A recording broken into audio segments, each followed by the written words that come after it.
Well, hello, Mo. Hello, Shmita. Hello, chat. How's it going? Hello. Hello.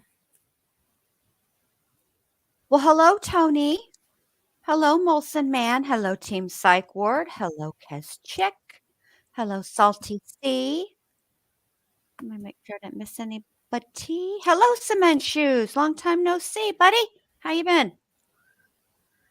Oh, so it's only Tuesday and it feels like a Wednesday or a Thursday. I'm already worn out and I haven't done anything. I think it's It the weather. does. I was thinking that earlier it felt,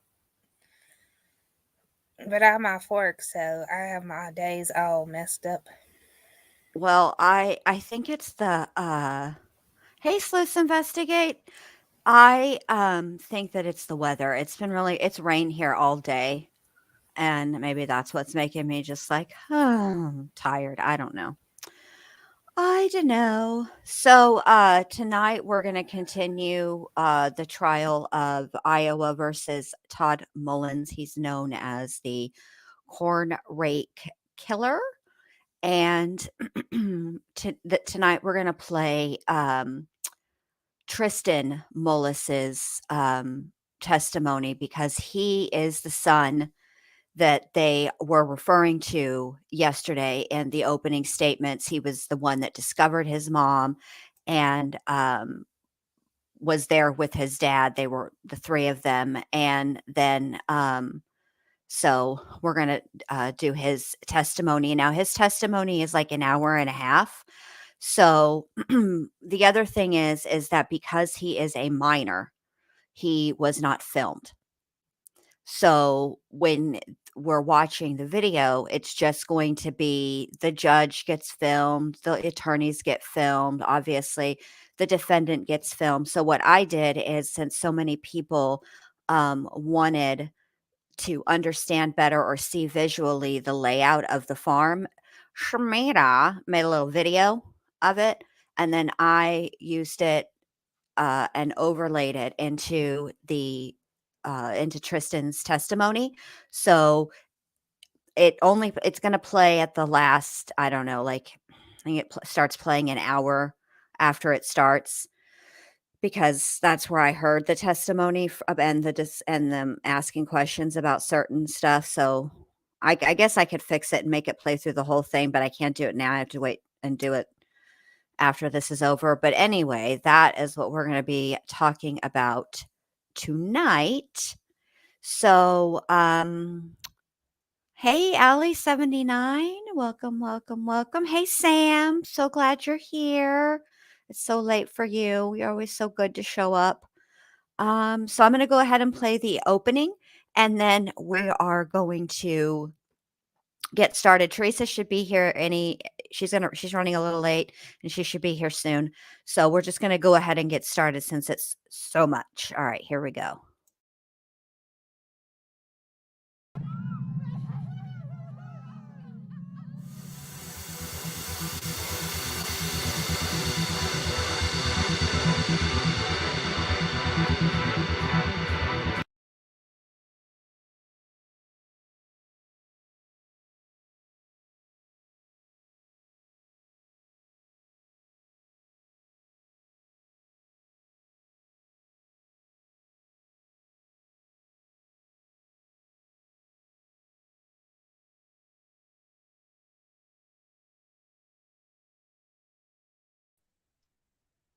Oopsie.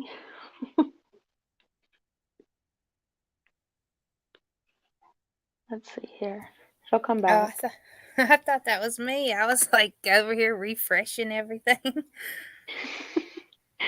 Well, that's I've the got first thing I think of too four, is my internet. I'm like, ah, damn it.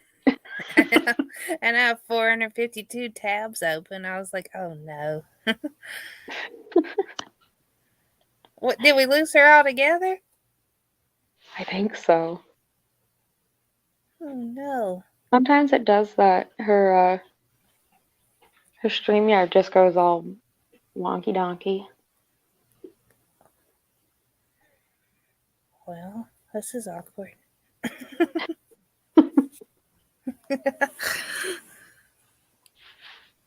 There we go. There she is. Thank you. Calm down, you weirdos. I was here the whole time. Look, here's the deal. StreamYard's not an app. It's a web page. So if there's a bunch of people on it, sometimes it just gets freezy. So we're just going to try this again. All right, here we go.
All righty. All right. Now let me get rid of this and add the testimony. Give me just a second.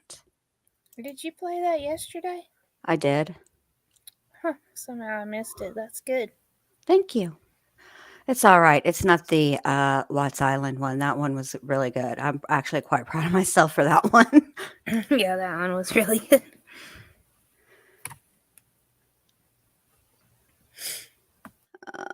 All right. So hopefully this is going to be just fine. If it starts to lag, I'll just restart. Don't worry about it. No big deal.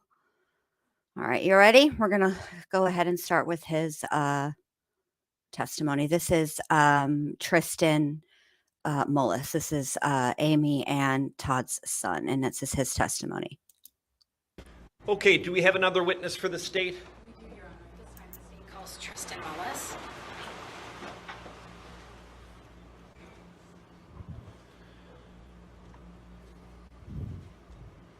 Tristan, this is Judge Bitter. Can you hear me okay? Yes, sir. Okay. You're going to be called as a witness to testify, so you have to promise to tell the truth and take an oath. Do you understand what that means? Yes, Your Honor. I want you to raise your right hand right now. Do you swear that the testimony you give here today will be the truth, the whole truth, and nothing but the truth? Yes, Your Honor. State your name and spell your first name, please. My first name is Tristan. My last name is Mullis. My first name is spelled Trysten. My last name is Mullis, and it's spelled Mullis. Okay. Counsel, whenever you're ready, go ahead. Tristan, what is your date of birth? September 3rd, 2005, And where do you currently live? in Ankeny. Who do you live in Ankeny with? My 13, Ellie. grandmother and my step-grandfather. Tristan, what grade are you in? 8th grade. And do you like sports? I Yes. thought he was What kind of 14. sports do you like? Oh, 13 when it Football. happened. You're right. Yeah, Do 13 you have when a it favorite happened, football 14 when he team? testified. Yeah, the Iowa Hawkeyes. What else do you like to do in your free time? I like to hunt. I like to fish. I like to go on a four-wheeler ride. I like to hang out with friends. Tristan, what is your mom's name? Amy And what's her last name? Mullis. And what kind of things did your mom like to do? She liked to do puzzles.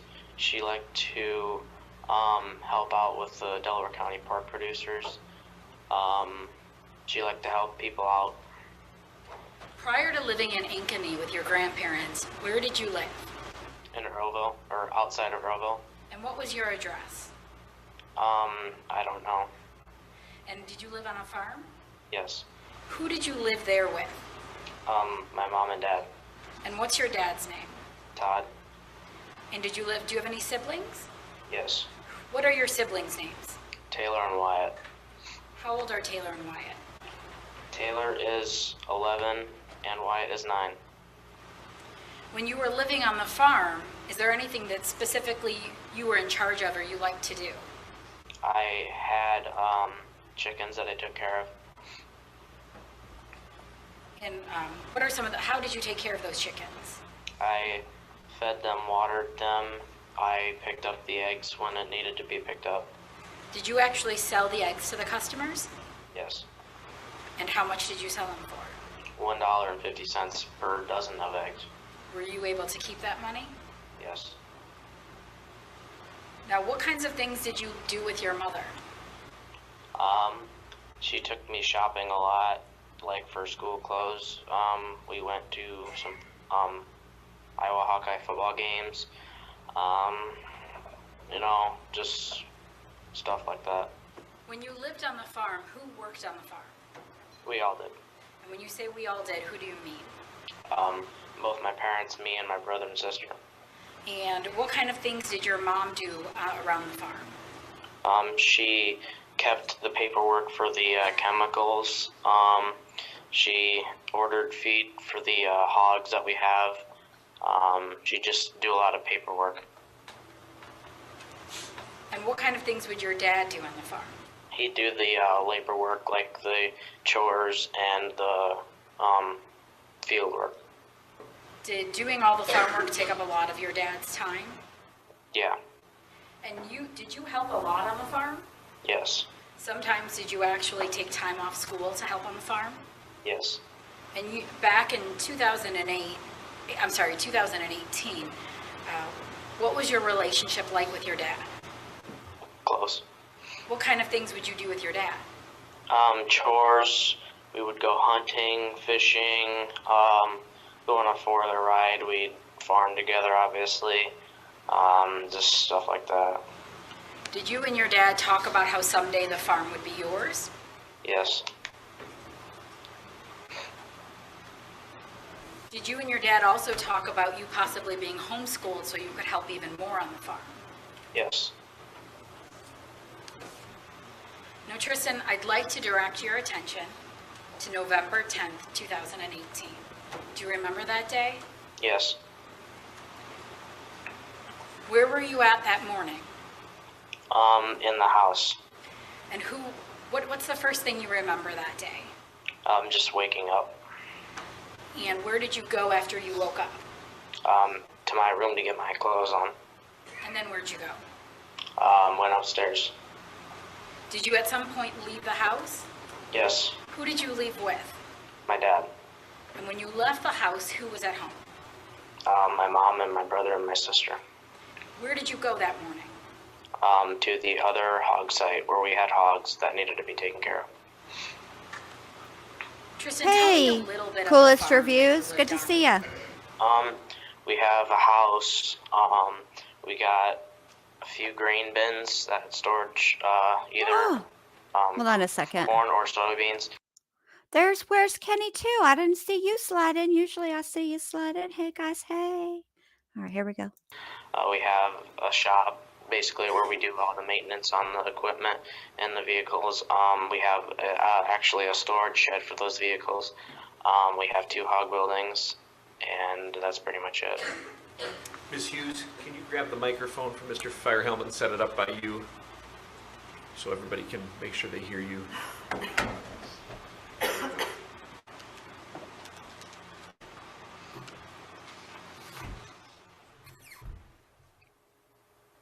Tristan, would it be fair to say that you had 2 hog barns on the farm? Yeah, at my house, yes. And you had indicated a minute ago that that morning you left at some point to go to a separate site. Yes. Would that be off of your farm? Yes. And whose farm did you go to? It was not really on a farm. It was kind of in the middle of a cornfield along the highway, but it was next to my Uncle Mike's place. And who did you go with that morning? My dad. When you left that morning, who was left at home on the farm? My mom, my brother, my sister. Did you and your dad come back to your house or to your farm? Yes. And where did you go then? We went back to the house. And was it still your mom, Taylor, and Wyatt inside the house? Yes. What did you do then? We ate breakfast. Who made you breakfast? My mom. What was your mom doing when you first walked in before she made you breakfast? She did not make breakfast like when we walked in. She had already made it. She prepared it for us. But when we walked in, she was working on a puzzle. And who was she working on that puzzle with? She was alone. She was by herself. What did you do then after you went inside?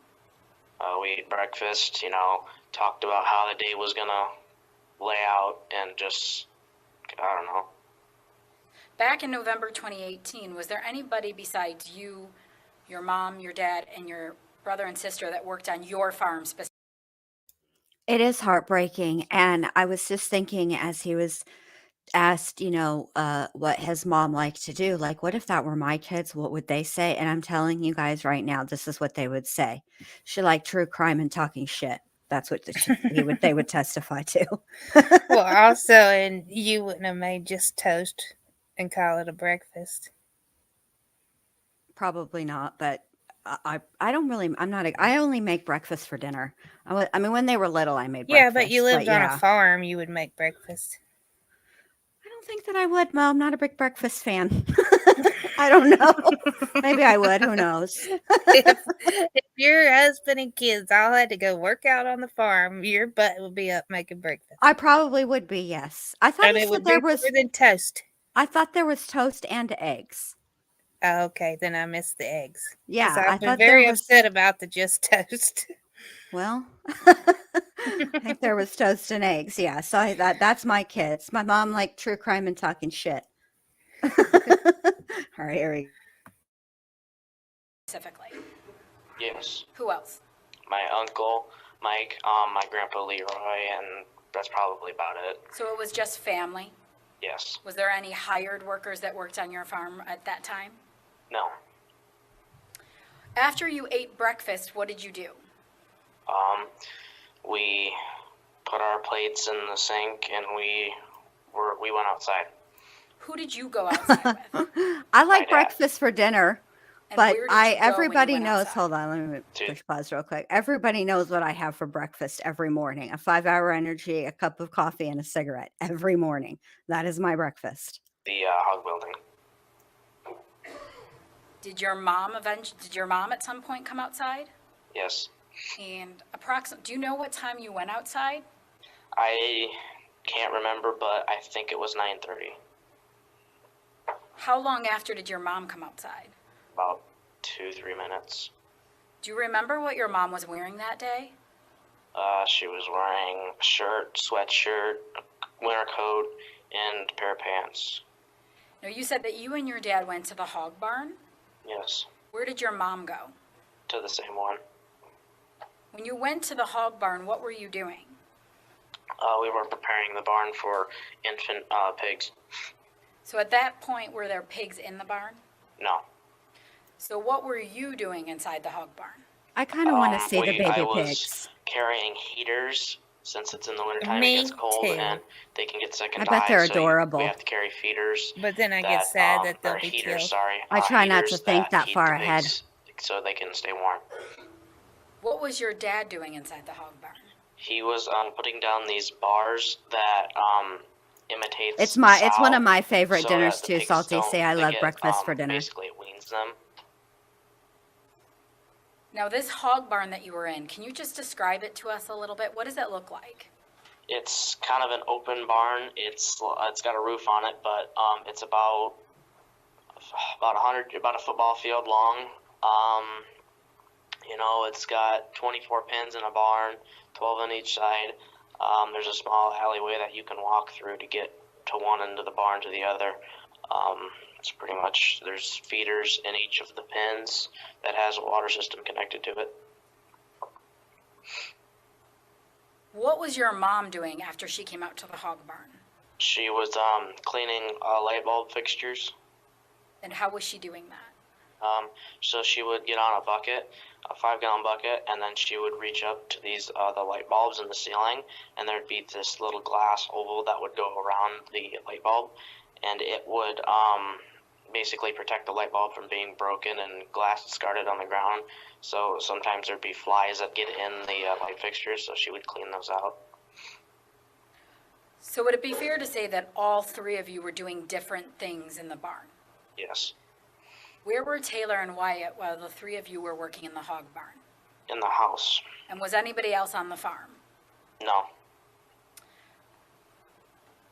What happened then? My mom, she kind of, she said she was getting dizzy, and she said that she was bleeding because she had had a surgery a few days prior to that day. And so, we just, she just said that she was dizzy and bleeding. So, and then she kind of she said she was getting really dizzy. So we asked her what was wrong, and she said it was nothing. Now, Tristan, did you see your mom get dizzy, or did she tell you she got dizzy? I saw her get dizzy. What did you see her do? She kind of had to, when she got in a bucket, she had to hold herself from falling Teresa. off, and she got down and her legs, she was kind of shaky. What happened then? Me and my dad both asked her if she was all right. Did your dad say anything else to your mom at that time? No, not at that time. What did you do then? We continued working. What happened after you were working? She kind of did the same thing, but this time we told her that maybe it was better off if she didn't do that job anymore. Tristan, did you say that to your mom, or did your dad say that to your mom? We both did. Did your dad say anything else to your mom? Yes. What did he say? He said, I really don't think it's wise for you to stay out here because, I don't want you falling off and getting hurt. Did your dad ask your mom to do anything else? Yes. What did he ask her to do? So that later that day, after we had gotten done with the hog barn, there was we had to go, I think it was feed or water I think it was Hey, water Smalls, the chickens. welcome. And we have it's a tote, it's a chemical tote that was not being used, and we put a hose on it so we could store water in that tote, and so we used that for a water source to carry water to the chickens. And it was in the shop, and there was cats in the shop, and the skid loader was also in the shop, so we didn't want them running away or possibly getting in an accident. So, Tristan, did your dad say anything to your mom or tell her to do something? Yes. What did he say? He said if you want to help out, it would mean a lot to us if you would go get the pet cage that was in a barn. And is that also referred to as like a pet carrier? Yes. And do you know where that pet carrier was located? Yes. Where was it located? In the red shed, as we call it. And how far is the red shed from the hog barn that you were in? From the front of the barn, it's about 30 yards. Did your mom actually leave the hog barn? Yes.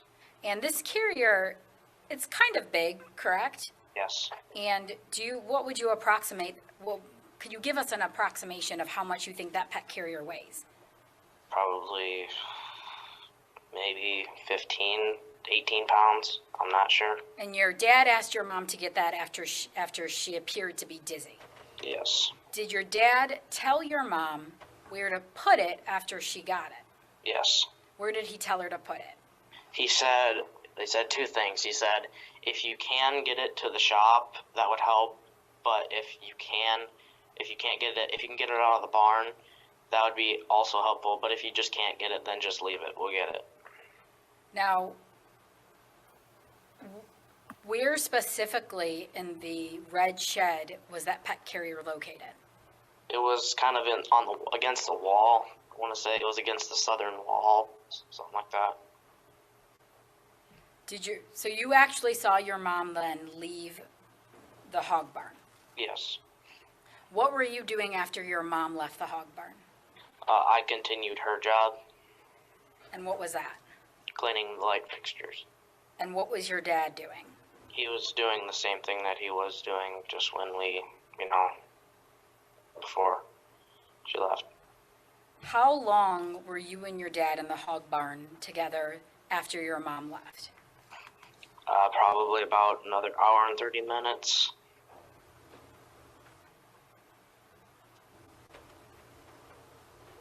Now, while you were in this barn, you were still working? Yes. And your dad was doing his job or working as well? Yes.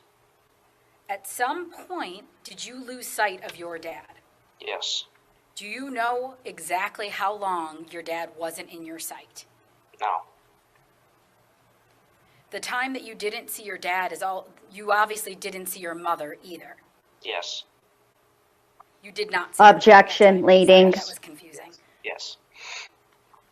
While you were in the hog barn working for approximately that hour and a half, did you have a watch on? No. Did you have your phone with you? No. Was there a clock inside the hog barn that you were looking at the time? No.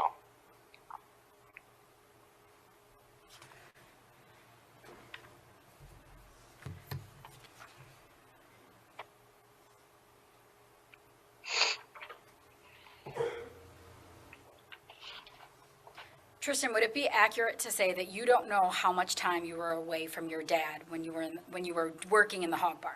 Yes. Now, Tristan, you swore to tell the truth today, correct? Yes. And as Judge Bitter asked you, you know what that means, Yes. and you're under oath right now. Yes. Now, did you also swear to tell the truth last week when you did a deposition to talk about these same things? Yes. And during that deposition, were you asked how long your dad was out of your sight? Yes. And during that deposition, you were also under oath. Yes. And during that deposition, you estimated that it was approximately, and Your Honor, may we approach? Yes. may I proceed, Judge? Go ahead. Tristan, during that deposition, you estimated that you were out of your dad's sight for approximately 1 minute and 40 seconds. Yes. Was that accurate when you gave that testimony? No. After the deposition, did you meet with your attorney and tell him that that was not accurate? Yes. And did you ask him to tell myself and the defense attorney that that time estimate was inaccurate? Yes. Now, Tristan, after approximately that hour and a half that you said you were working in the hog barn, did your dad say or tell you to do anything? Yes. What did he say to you?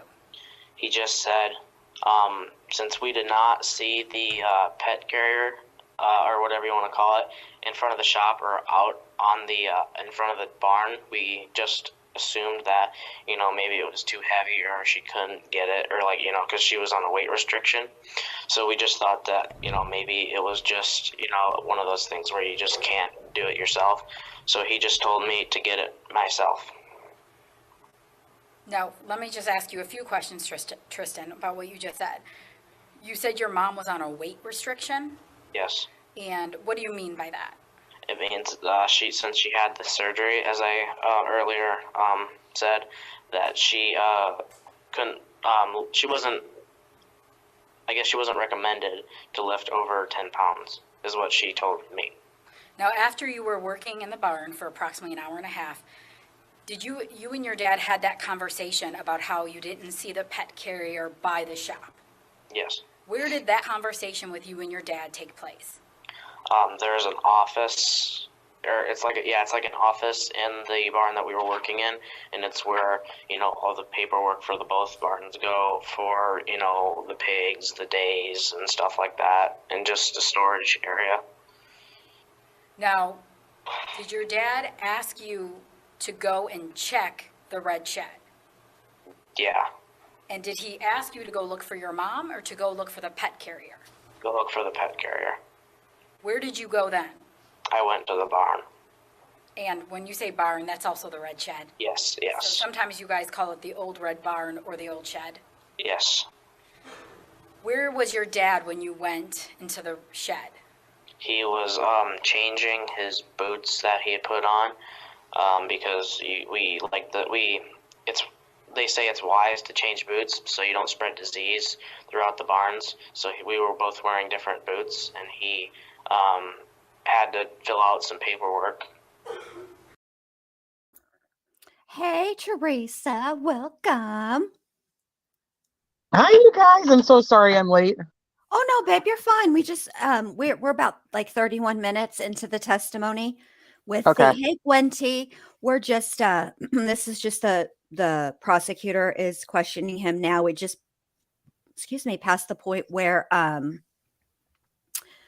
he Oh, I freeze up. do what? Are you there? Hello. Well, maybe you can hear me. I feel Anyway, like I froze. you did for a second. It was weird. We're just past the part Okay. where he's talking about initially he told at the deposition it was like a minute and 40 seconds, and then later he told his attorney that wasn't accurate. We just heard that. Now they're talking about boots, so you haven't really missed like anything like earth shattering. It's mainly just foundation, really. Okay. Cool. Okay. I'm right. I'm Okay. here for it. All right, babe. All right, I'm gonna push play. All right. Hi, chat. Did Hi, you everybody then on panel. walk to the Hi. I pushed play before you got to say hi. Sorry. Hi. No, it's okay. It's my fault. All right, are you guys, everybody ready? All right. I'm Oh, ready. here we And Go. red shed or red barn? Yes. At that point, was anybody else on the farm? No. Where did you go then? I went to the barn. What did you see when you walked in? My mom. And where was your mom at? She was just inside the door. And what position was she in? She was kind of on her hands and knees, face down. What did you do? I yelled for my dad.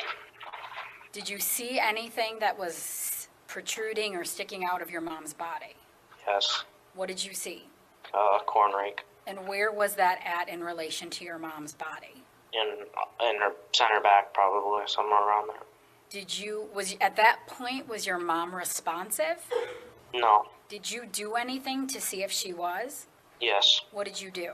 I checked for a pulse on her neck and her arm, and I put my finger, or my index and my middle finger under her nose to see if she was, if there was breath.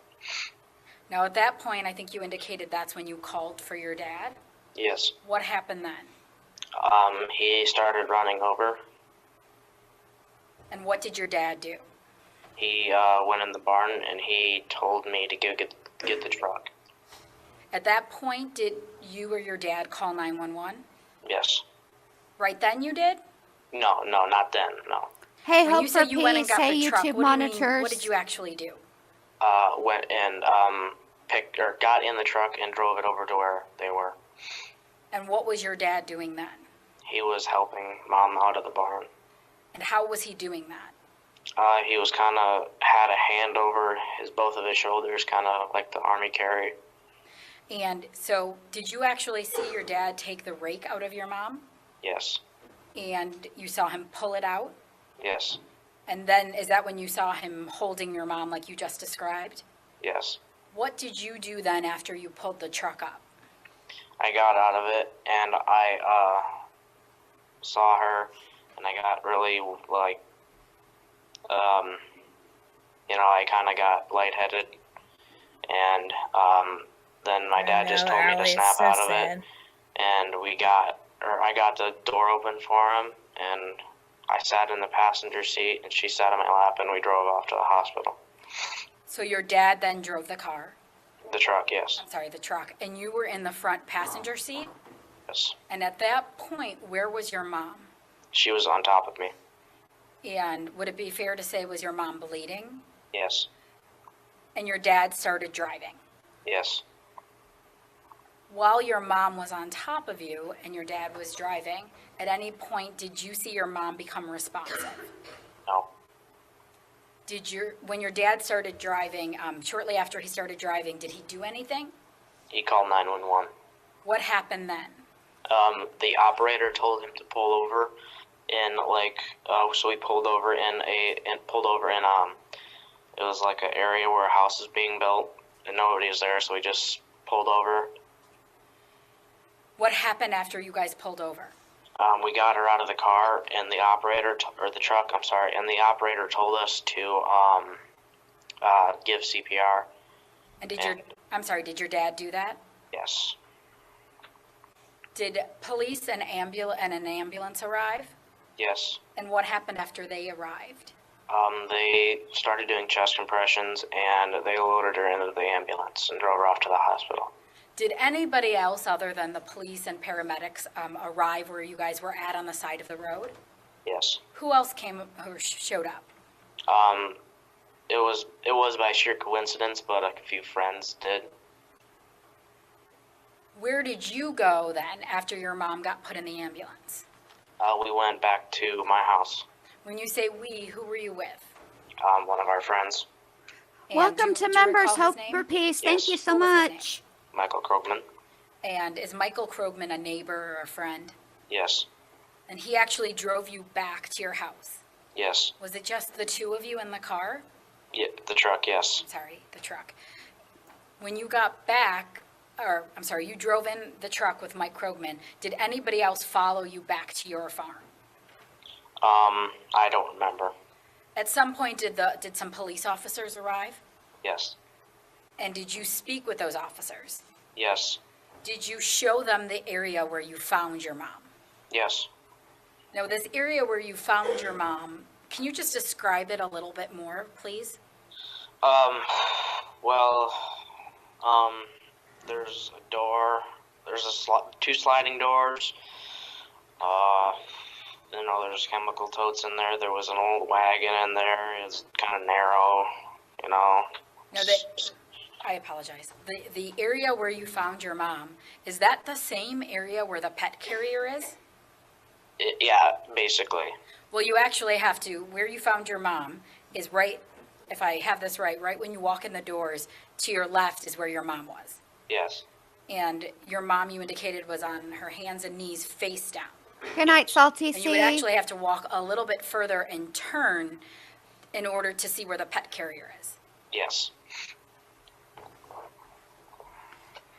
Did you then talk with the police and indicate to them where you found your mom? Yes.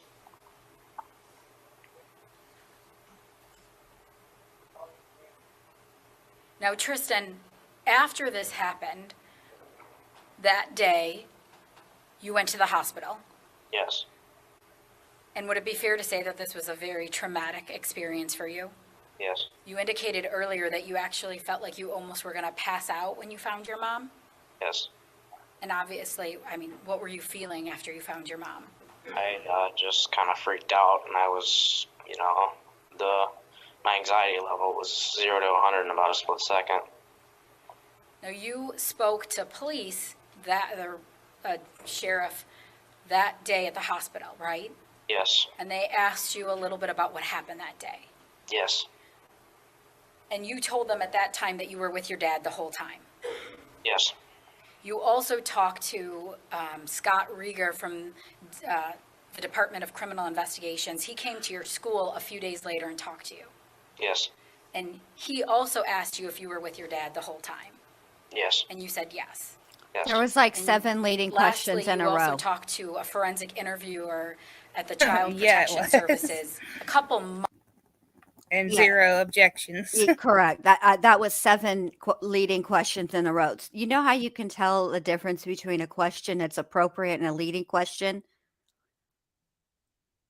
You don't When they just say actually, yes or no. well, they don't actually, you don't actually need, you can change out the question mark for a period. So when she asked him what she asked him just a second ago, she actually could have removed the question mark and put a period instead, and that's how you know it's leading, because she's not asking him a question. She's stating something to him, and he's agreeing. She's actually making Right. It's very annoying that he's not objecting. Again, my offer still stands to all these defense attorneys. Call Call me. call me. We'll go through the files and tell you how the jury's going to feel about it. All right. Months after this happened, is that right? Yeah. And you also told that interviewer that you were with your dad the whole time. Yes.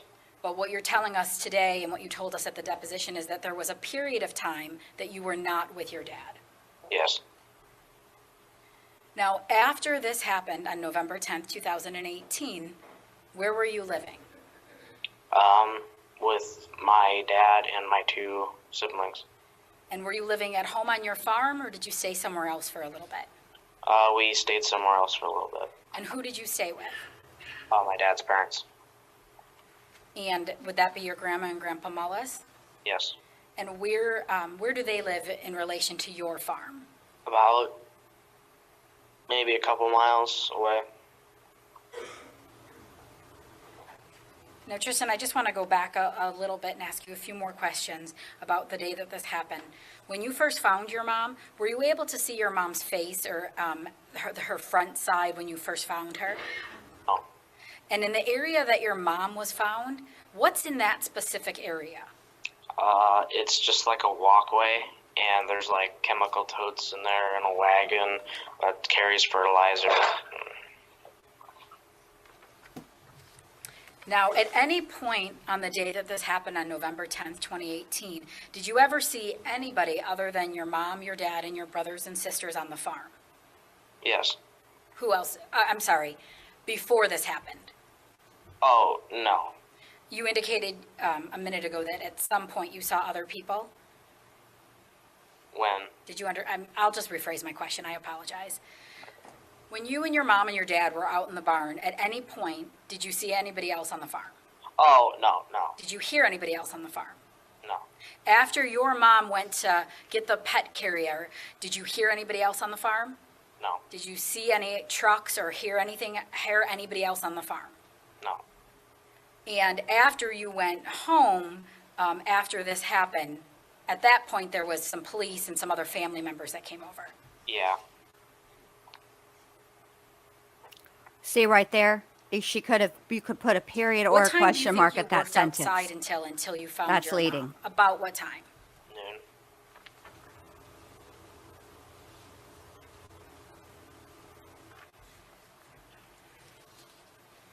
Now, Tristan, I want to ask Hey, you a little miscellaneous, bit welcome. I mean, when you miscellaneous. were, I don't know if I said that right prior the to this first time. happening, It didn't come out. It didn't sound you right in my would, ears. Did you have your own bedroom at the farm? Yes. Would you sleep in your bedroom? No. Why not?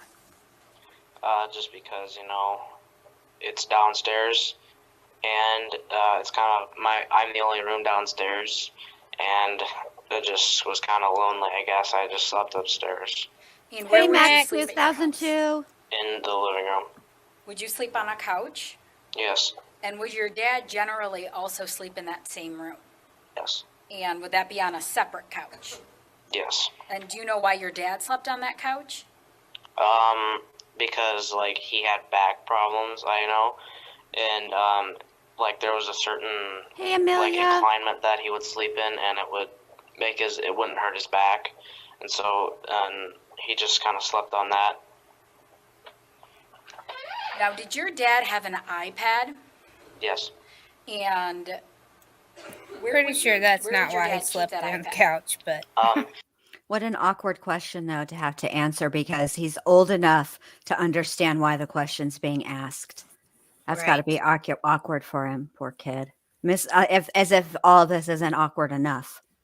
right. You And know? they were protecting him, saying, "This just feels better on my back." Gosh, that poor kid. That's just, I know. just terrible. I know. It's so sad. There was a little kind of a rectangular box kind of thing. It was like a gift that he had gotten, I think, and he would keep it in that beside the couch. Now, let me back up a minute. Did you have any type of device at this time, back in November 2018 or around that time? Did you have a phone or an iPad? Yes, What did you have? I had a phone, and I had a Kindle, or whatever you want to call it. And did Taylor or Wyatt have any type of devices? Yes, What did they have? Taylor had a cell phone as well, and they both had a Kindle. And what if anything, did your mom have, like, type of? So, Coolest Reviews, at the time, he was 13, but I think when he testified, he was 14, almost 15. Is that right, Teresa? Yep, Okay, that's right. Okay. device? She had a cell phone. She had a Kindle as well. And was there a family laptop or computer that you all used?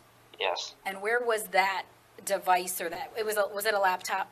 Yeah. Where was that usually kept?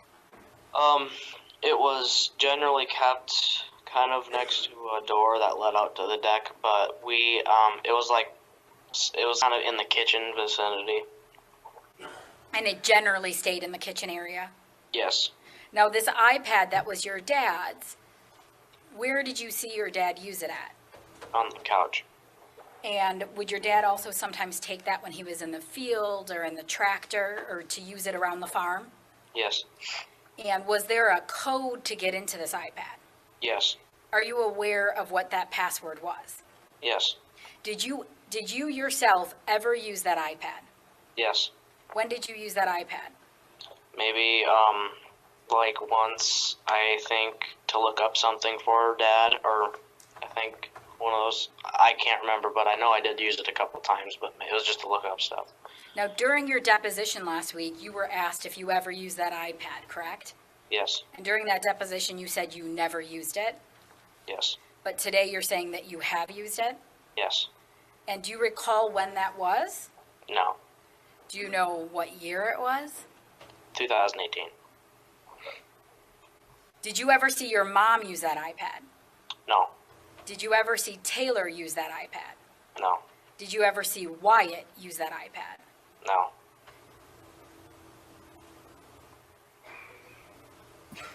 This is very important. Hey, I've learned a lot. Welcome. Now, Tristan, did you know kind of a lot about your mom and dad's relationship? Yeah. Were you aware that approximately 5 years ago that your mother had an affair? Yes. And how did you become aware of that information? I heard a conversation between my parents, and I heard my mom say that, yes, I had an affair. And then several years later, a couple months before your mother's death, did you ever, well, let me say, in about the summer to fall of 2018, before your mother's death, do you remember a time when you came home from school and your mom was really upset? Yes. Do you remember specifically when that was? I can give you an estimate. It was probably August, late August. You remember you were in school. Yes. And when you came home, what did you observe about your mother? She was just kind of upset, and she was just upset. And did she do anything with you? Did she hug you or kiss you? Yeah. And then that same day, did you go outside? Yes. And did you then have a conversation with your dad? Yes. Was it anybody besides you and your dad that day? No. And what, if anything, did your dad say to you during that conversation? He just said that, Mom was upset today, and we got in an argument, and it was just about what was going on, and she just kind of got upset about it. Well, when you say what was going on, your dad actually told you that your mom was talking to another man Say leading. during that conversation. They Yes. get worse, Sally, 79. And Tristan, was there another time that you were also with your dad around this same time where he was talking to you about his relationship with your mother? Yes. And what were you and your dad doing at that time? I don't remember. Do you remember saying in your deposition that you were burning something, or that your dad might have been yes. burning something? Yes, yes. Do you know what your dad was burning? It's just trash. And what did your dad say to you during that conversation?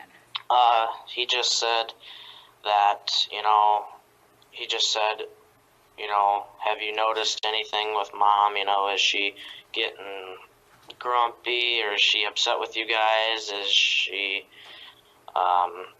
is He she, did. I like, hardly texting a recognized him lot? from his mugshot. So you talked about your mom and dad's relationship. Yes. Now, after this happened on November 10th, 2018, after you learned about your mom's passing, did you Yes. ever go out to the red shed yourself? Yes. And for what purpose did you go out there? I just wanted to see what happened. And how many times would you say you went out there? 2, 3 times.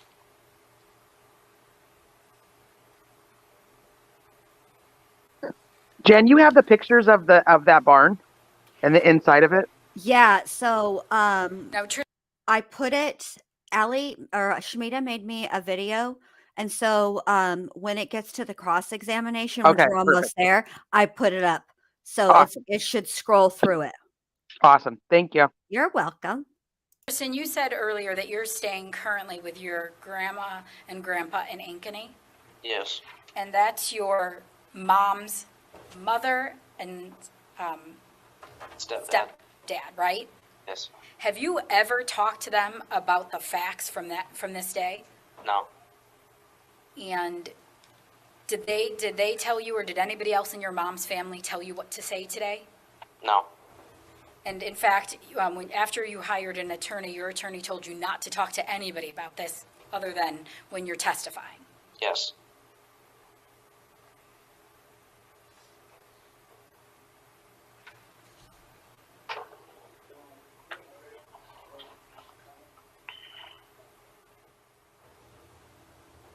Tristan, at any point on November 10th, 2018, prior to you finding your mother, did you see Taylor and Wyatt outside? No. So you saw nobody else outside but you, your mom, and your dad. Yes. And Tristan, did you do anything to hurt your mom that day? No. You were never with your mom in the red shed until you actually found her. Yes.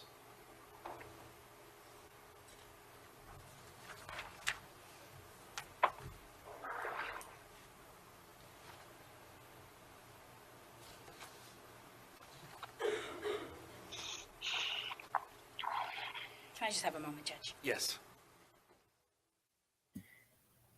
I hope they got him a therapist, because that's awful that he can't talk to anybody about what happened. I have nothing further at this time, Your Honor. Okay, Mr. Firehelm, go ahead.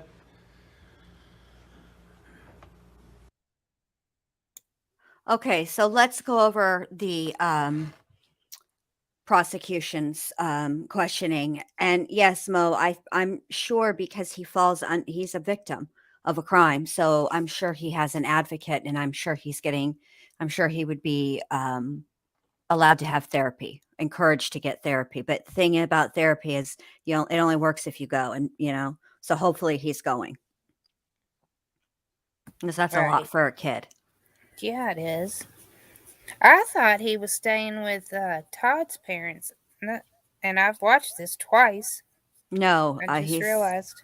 Yeah, I understood it when I don't know. I feel like when cases like this happen, when it is the mother who is the victim versus the father, and especially if the father is the perpetrator, typically the kids go and live with relatives on the maternal side of the family. It just seems to be one of those things.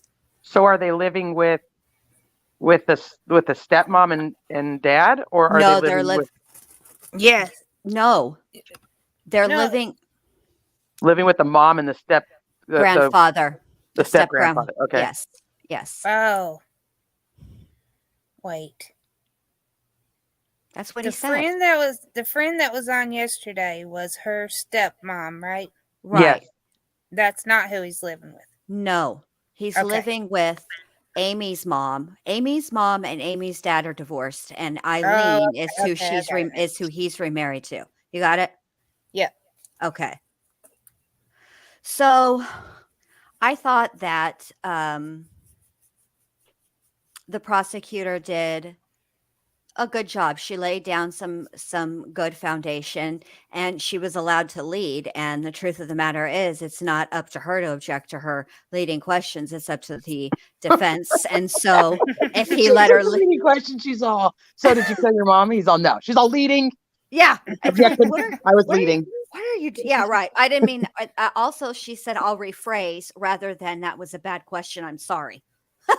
Yeah, that was a terrible question. That was Bad a question. terrible question. It's just terrible. Why this guy does not object just bugs the crap out of me.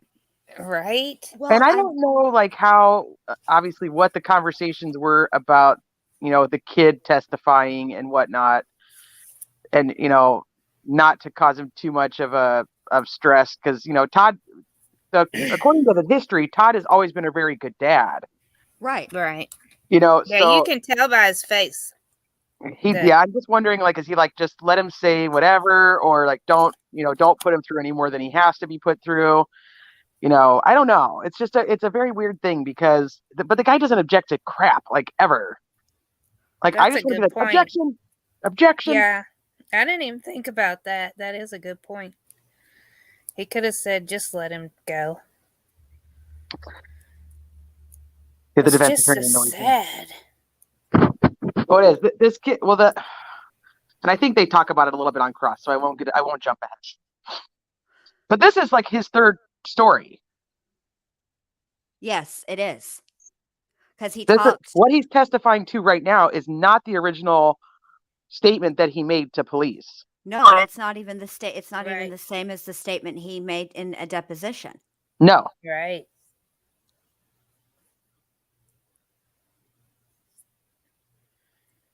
That's why I wanted to make a point of who he lived with. I mean, I know he was told not to talk about it and said he didn't, but So you think he's been influenced by who he lives with? I don't know. How You could never you know. not be? Well, no, I'm not arguing that he's probably not. I'm just curious because she said that's why she made the point. So I'm trying to understand. Yeah, that's exactly why I made the point.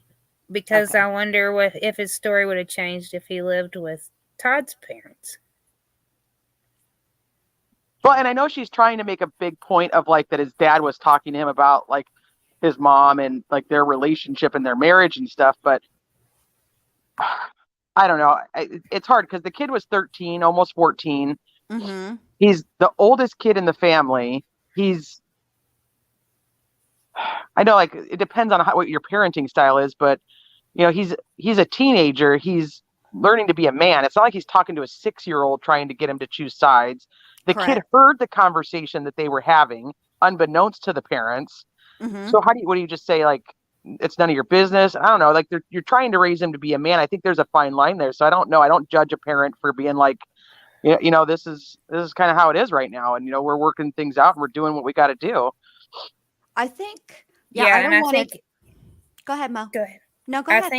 I think his dad and him were buddies too. Yeah, they did a lot of stuff together all the time. Yeah. And obviously, this dude doesn't have a lot of friends when his go-to person is Eileen. Correct. You didn't have a homeboy you could have texted, Todd? I just am Yeah, curious. where's your I'm not buddy? judging, but I'm kind of curious. I just feel like with respect to the parenting thing, so it is a fine line, because if a kid is asking you, I'm of the opinion, this is just my personal parenting style. If a kid asks you, they're asking you for a reason. It's because they already know something, and you have an opportunity there. Right. If you choose, obviously you have to tailor your response to your child's age and all the other things that go along with it, right? Okay. But you have the choice to tell them and be honest with them, or you have a choice to lie to them. And I think that if you lie, you're teaching your kids are not going to respect you because you're a liar. You know what I mean? I agree. So if they are asking, it's because they want the answer. You just have to figure out how to answer them. That's, information they can handle for their age. And based on what he testified to today, I would say that yes, that what he was, it wasn't an overshare. It's not like, he went into their marital intimate times or anything like that and said they're not banging on a regular basis or anything like that. I think, they,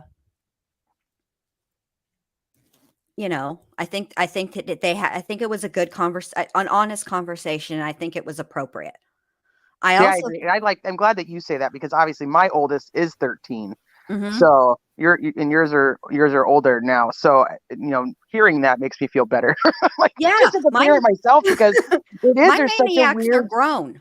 And But let I me mean, tell like, you yeah, it's something. weird though when you have like teenage kids because they're like stuck in this. Am I a kid or am I an adult? You want me to act like an adult, but then you don't want to treat me like an adult, and it's a really weird time. It's a very difficult time as a parent, and it's difficult on the kid too. I've been a teenager. My parents drove me bananas. Oh yeah, And oh I know yeah. I drove them bananas. I pulled a lot of shenanigans. I always found the loophole. And then I had the unmitigated gall when I got busted to argue the Oh loophole. yeah, of course. I mean, no, Mom, what you said was I couldn't do A, B, and C. I did D. You should have listed the whole alphabet, Mom. Come on. So what's the problem? There's a whole lot of crap that you didn't cover that I wasn't allowed to do. Okay. I found the loophole. Next time, make your argument better. Case dismissed. No punishment for me. No, but No, I mean, my mom would always do the whole, so what do you think your punishment should be? And then you're like, oh crap. I don't really want to be punished, but if I say that, then she's really going to give me the bad punishment. right. So I don't think her point of that he was talking to the kid really should be even thought of as a bad thing against Todd. I would have probably done the same thing had my 13-year-old heard that type of conversation, and I would have told him the truth. Exactly. Because I will say this, I have 4 kids. 3 of them are adults. And I'm telling you, these jokers cannot remember to replace the toilet paper roll in the bathroom, but they can tell you the time that I lied to them, or they think that I lied to them on September 3rd, 1998 at 10:13 in the morning. Okay, that they remember, and they remember it for the rest of their life. So they like hold it against you. So they remember that stuff. And I think that him living with her side of the family, I would imagine that he's overheard conversations on that end too. That's my thought I exactly. agree. This kid is Yes. obviously listening. My 13-year-old, if he even gets his ear will perk up anytime he thinks there's any type of adult conversation happening, and then he's around the corner all of a sudden. So I'm just, there's no way that somebody's talking about his mom and his dad, and probably him, and he's not paying any attention to it. And I just, Right. as much as you'd like to think that adults aren't having those types of conversations when kids are around, it's really hard to believe they're not. Exactly. Right. Exactly. And the thing is that it's not even, he is living with Amy's mother. Okay. And we're moms. We all know how we would feel if it was our child that was murdered. And I promise you that this is an interesting conversation too, like for later on down the road, is in situations like this, where is the best place for children to go? Especially if they're going to be witnesses on a trial. Maybe Right. long term, living with the maternal grandparents or paternal grandparents is a good idea. But in the interim between a trial, maybe not so much. I don't know. I Just don't an think living with interesting. stepmom would have been a good idea because she likes to tell everybody everything. All he would have had to ask is, all he would have had to say is, you know what my dad did, right? And she'd be like, yep, I sure Yep, do. I sure Hope you're did. working through it okay. Yeah, he's Yeah, no.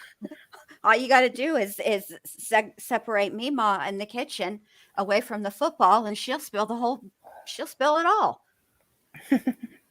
But I thought that he did well for the most part answering. And I will say this, for the prosecution's part, it is much better for her to have addressed the inconsistencies than for the defense team.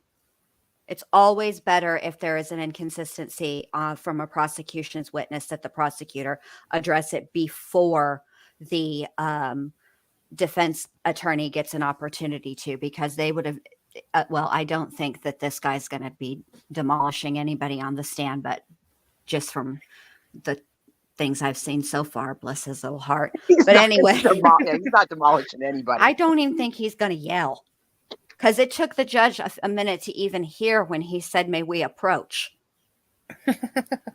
Like, he had to be like, "Oh, let me put my outside voice on." And then it was like, "Can we approach?" Like, not aggressive at all. So I feel like it's I better wonder how that much he paid him. I don't know, but it's better for him to have come. It's better for the prosecution to address it. Although I'm curious now that it's out, if the defense lawyer, and hopefully they do because they should, ask him why. Why was your story inconsistent? Why did you go to a deposition and give a very specific time, which a minute and 40 seconds is just as specific as the time I lied to my kids on September 3rd, 1998 at 10:13 a.m. 1:40, 1 minute and 40 seconds is equally specific. So I hope they ask him that, because I think they should. I know it's a fine line because you don't want to badger him because he's a kid. But there is a way to get the truth out of a kid that you need to get out without, being a jerk. I just hope that it happens, because I'm curious why the story changed.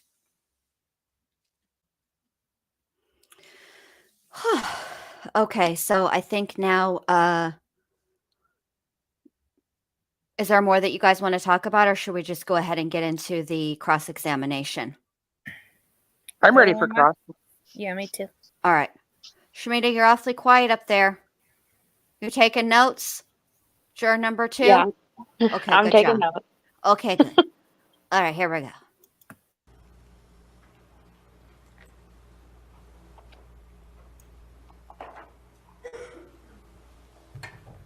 Your Honor, I know it's only 11:35, but with some of the changes we've heard about during this testimony and the fact that we're split up from Mr. Sabers, I think I could do it much more efficient time-wise if I had a chance to review notes and talk to him and get these exhibits lined up.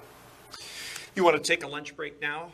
I think it would be less confusing and more productive if we did that. Okay, we can do that. Typically, we break for lunch around noon. It's 25 minutes to 12. So, folks, we'll take our lunch break at this point in time. Remember the admonition I've given you before. Same rules apply. Keep an open mind and don't draw any conclusions. We'll take until about 12:45. We'll give you about an hour and 10 minutes for lunch. Report back to the jury room. Okay? Okay, Mr. Firehelm, whenever you're ready, go ahead. That was the fastest lunch break ever. I want to know what Good they afternoon, had for Tristan. lunch. Good afternoon, Jake. Where'd y'all go? What'd y'all eat? Who had a sandwich? Who had chips? I want to know. Who, like Jen Lou, just had snacks and not a well-balanced lunch? Speaking of snacks, I have to tell you guys this and then we'll start, okay? Lonnie, my husband brought home Walmart churros, but they're not like legitimate. These things are like heaven. They're like a donut more than they are like a churro, but oh my God, they're so good. So it's the only recommendation you'll ever hear from me about Walmart is go in their bakery and get their churros. Wow. They're delicious. Okay, sorry, that's all I wanted to say. I'm hungry, so I'm starving. Tristan, Ms. Hughes asked you a few questions about the involvement that you had in the farming operation with your dad and mom and actually with your siblings. Had you reached a point where you would be responsible enough to go out and do farm work with a tractor on your own? Yes.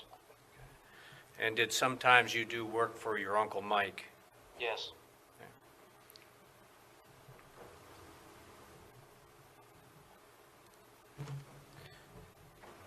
She asked you about some activities that you did with your dad, and I'm not going to ask you to just repeat those, but typical things of hunting, fishing, that kind of thing.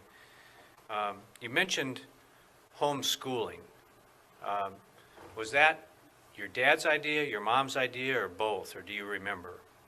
Yeah, it was probably both.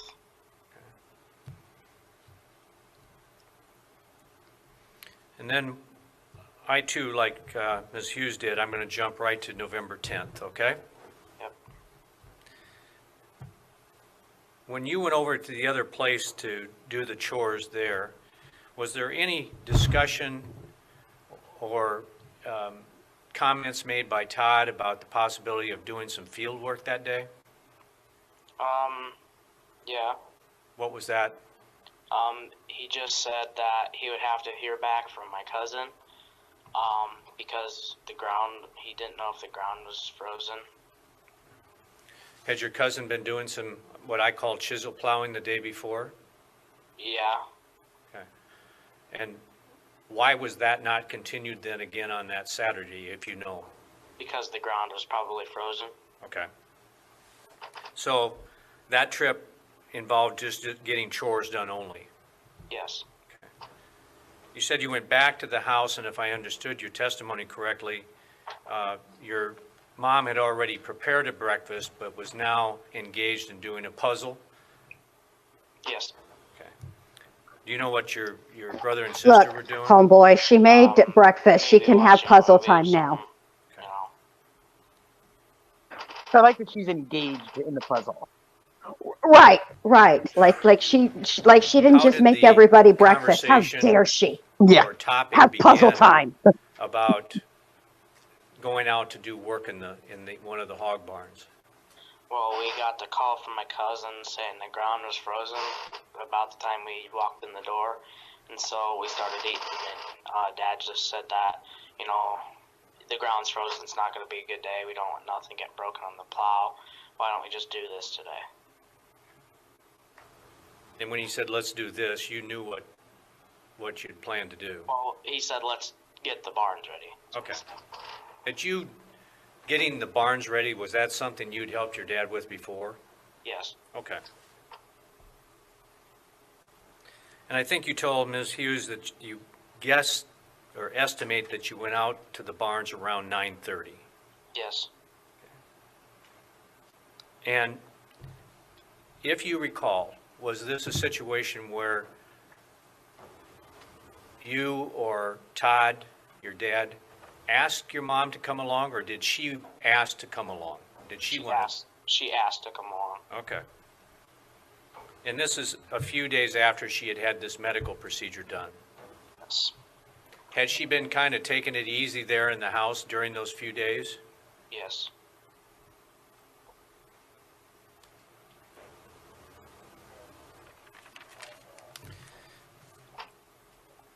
Tristan, I'm going to ask Mr. Sabers to present to you Defendant's Exhibit J.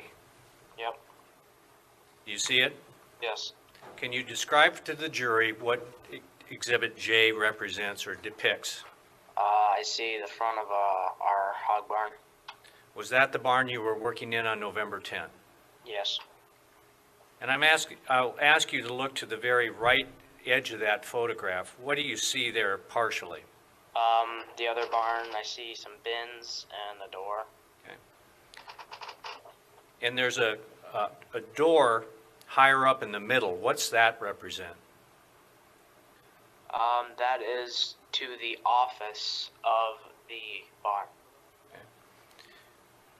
I I'm- promise what that I'm the asking you to pictures look will at kick is in there in the just a middle, second. high I off just the can't ground, remember it where I looks like added a them out. Oh, Sorry. sorry. That is a chute door. So basically, when the semis back up, that is a door that the pigs walk through, and when you don't need it, there's a door that seals it. Okay.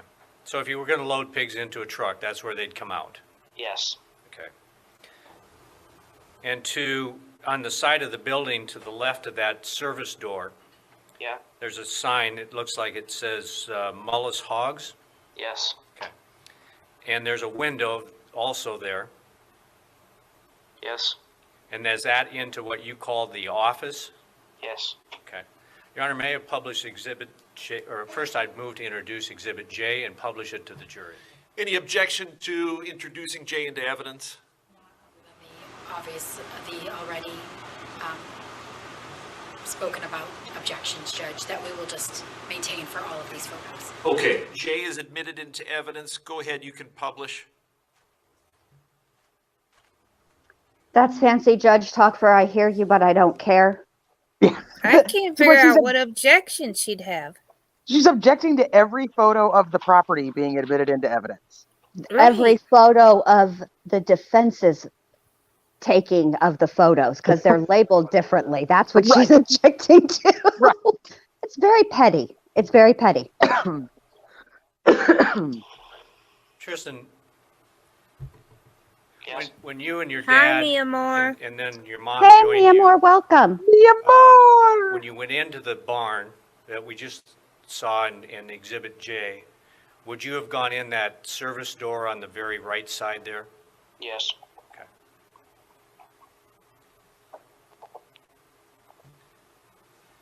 I'd ask you to take a look at Exhibit I, please. Okay. Tell us what the photograph Exhibit I shows us. The office of the barn. So would I be correct that if you walked in that door of Exhibit J, that's where you would be? Yes. Okay. And that window that you pointed out in Exhibit J, when we're looking at I, that's that window to the right. Yes. And there's also a window to the left. Where would that, if I was looking through that window, what would I be seeing? The entire barn, like the inside of the pins and stuff. Here I would offer Exhibit I and ask permission to publish. Other than the previous objections, any objection to I? No, Your Honor. I is admitted. Go ahead, you can publish.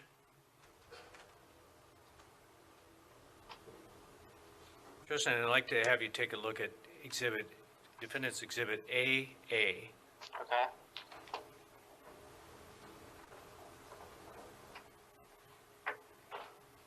What is that showing us? Kind of a layout of the driveway and the farm. If you were to place the person taking that photograph, where would they be in relation to the barn that we just talked about? They would be right, basically they would be on like just coming out of the door. That's that service door we just talked about. Yes. Right. And I understand that where the events we're talking about happened in November, so there wouldn't be that nice green trees, but is the red barn or shed that we've talked about, is that what shows there between the tree limbs? Yes.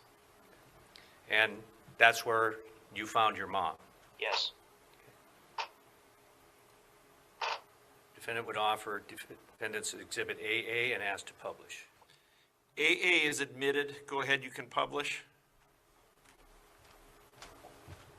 Tristan, when you and your dad got in the barn, what did you set out to do then?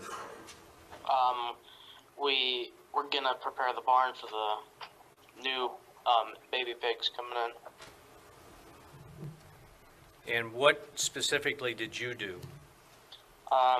There was these heaters that needed to be carried throughout the barn, and that's what I did.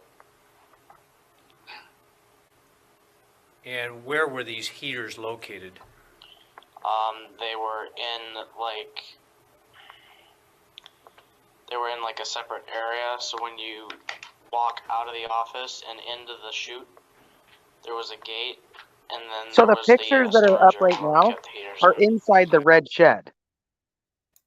This Yes. is where everything, I don't know if people can see them, but this is inside the red shed, not inside the hog barn.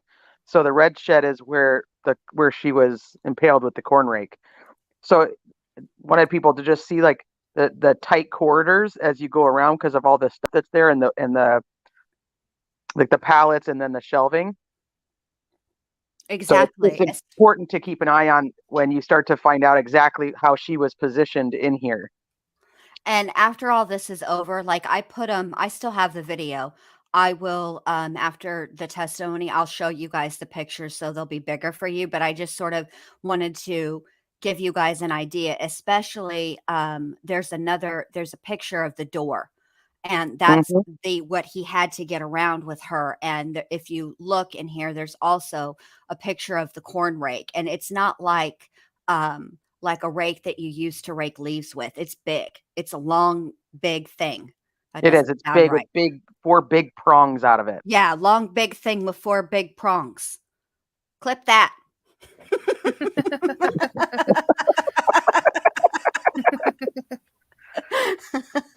All right, here we go. Tristan, I'm going to take an exhibit out of order and ask you to take a look at Q. All right.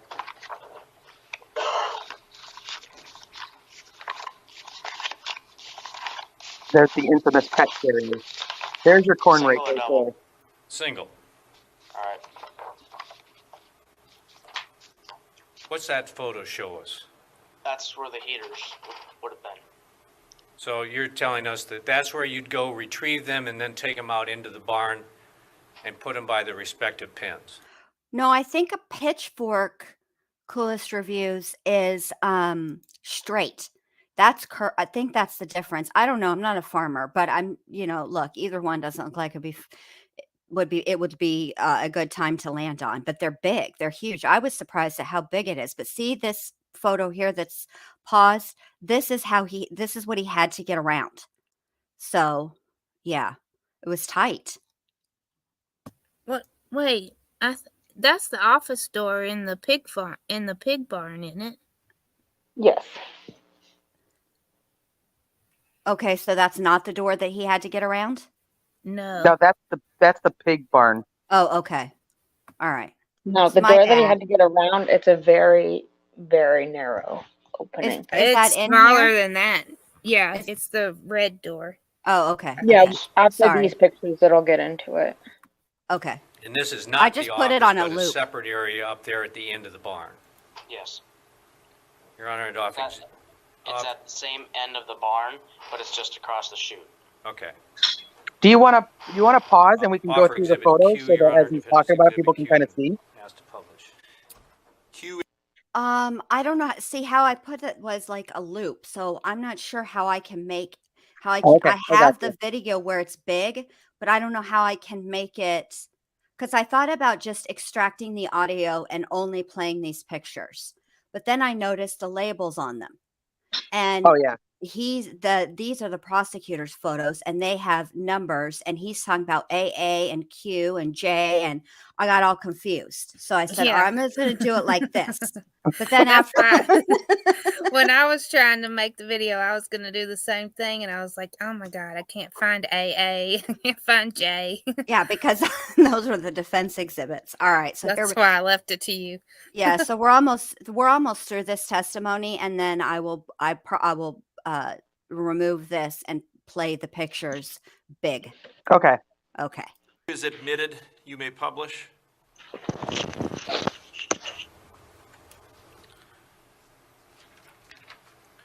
Tristan, while you were retrieving those heaters and taking them out to the pins, what was your dad doing? He was taking down these bars that would imitate a sow, and so what that would do is give the pigs, basically it would wean them. And where were these bars stored or located? They were connected to a hose that would have been connected to a water line, but they were in the pin. Like, they never left the pin. That's the door, Yep, Jen. yep. Were they There's your barn door. down on That's the it. floor, Okay. on the fence? Holy They were on moly, the- that is they were on the little. ceiling. So your dad would have to remove them from the ceiling and put them down in place. Yes. And these, I think you told us in earlier conversations that you referred to them as nipple bars, Yes. meaning they were used to wean the little pigs off their mothers. Yes. Okay.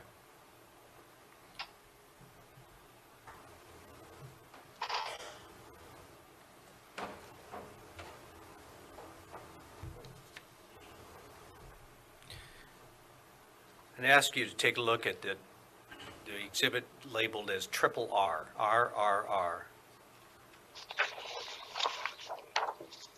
Okay. What's that show us? The office from a different perspective. All right.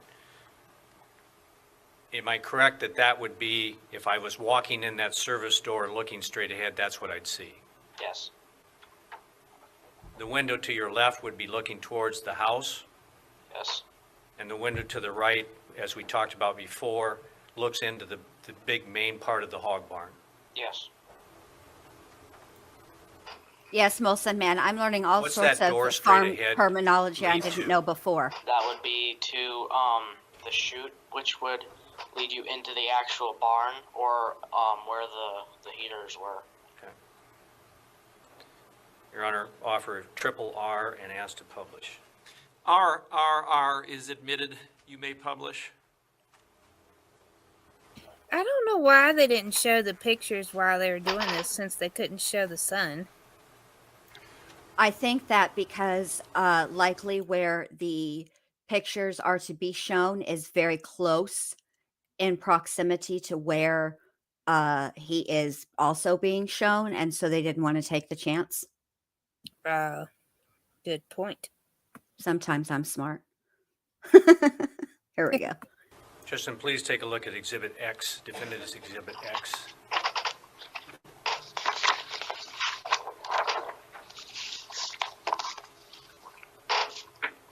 Tell the jury, please, what that shows. That shows the window looking into the hog barn. And obviously, this was not taken the same day. There were no pigs in the barn on November 10th. Yes. And, well, strike that. Offer Defendant's Exhibit X and ask to publish. X is admitted, and you may publish. Tristan, I apologize for how long it takes to show these pictures to each juror, let them each look at it. But we had some equipment that was not available that would allow them to all look at it at the same time. So just so you understand. Yeah. Oh, there we go. There's my answer. Just a few more here. Tristan, would you please look at Exhibit T?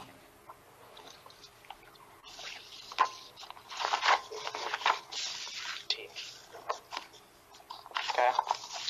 Tell the jury, please, what that shows us. That would be the office leading into the hog barn. And am I correct, Tristan, that to the left, or excuse me, to the right, there's a blue barrel sitting on the floor? That would be in the office area. Yes. And that hallway is going down into the main part of the hog barn. Yes. Would I also be correct that if I was taking that photograph, I'd be standing pretty much where that chute goes out to load hogs? Yeah, you'd be on the incline of the chute. Okay. Your Honor, offer Defendant's Exhibit 10 and ask to publish. Is it T? Or, excuse me, T. T is admitted, and you may publish.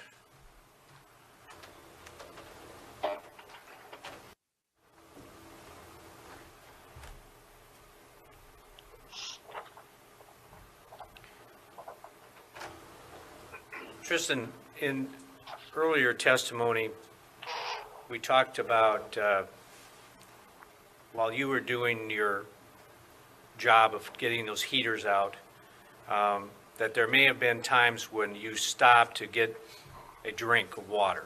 Remember that? Yes. Is that still your testimony, that you did get a drink of water at some point during these chores? Yes. I'm going to ask you to take a look at Defendant's Exhibit O.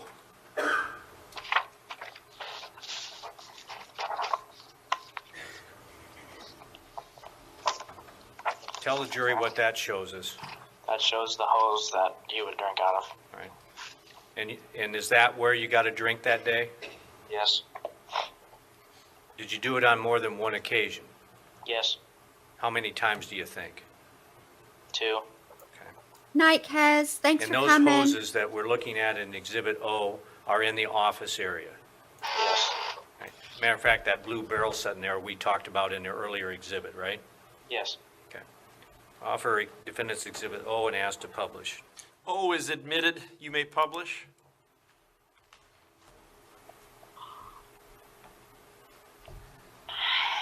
That judge Tristan, just stifled look a at yawn. Exhibit N as in I Nancy. saw that too.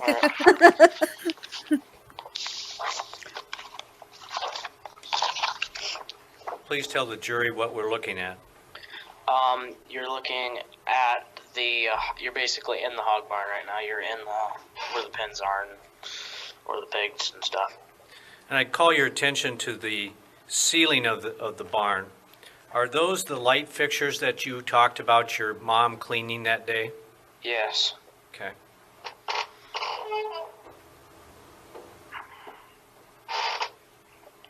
And describe how, if you would, the method and physically how she went about doing that. Do Well, we she need had to take up two a buckets in her collection hand, fund and for one some had water, WD-40? What's and one happening was to here? stand on.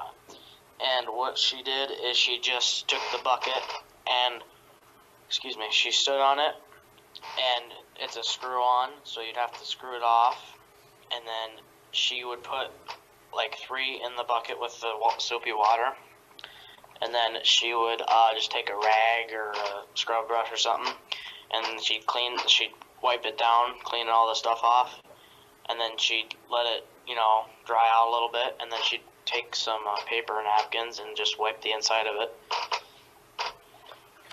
And do you have any estimate at all of how many she finished that day before she quit doing that? No. Okay. Your Honor, I'd offer Defendant's Exhibit N and ask to publish.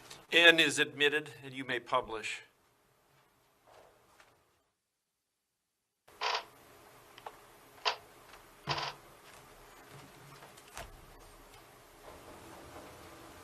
Just a couple more, Tristan, and just so Mr. Sabers understand, I'm skipping a couple.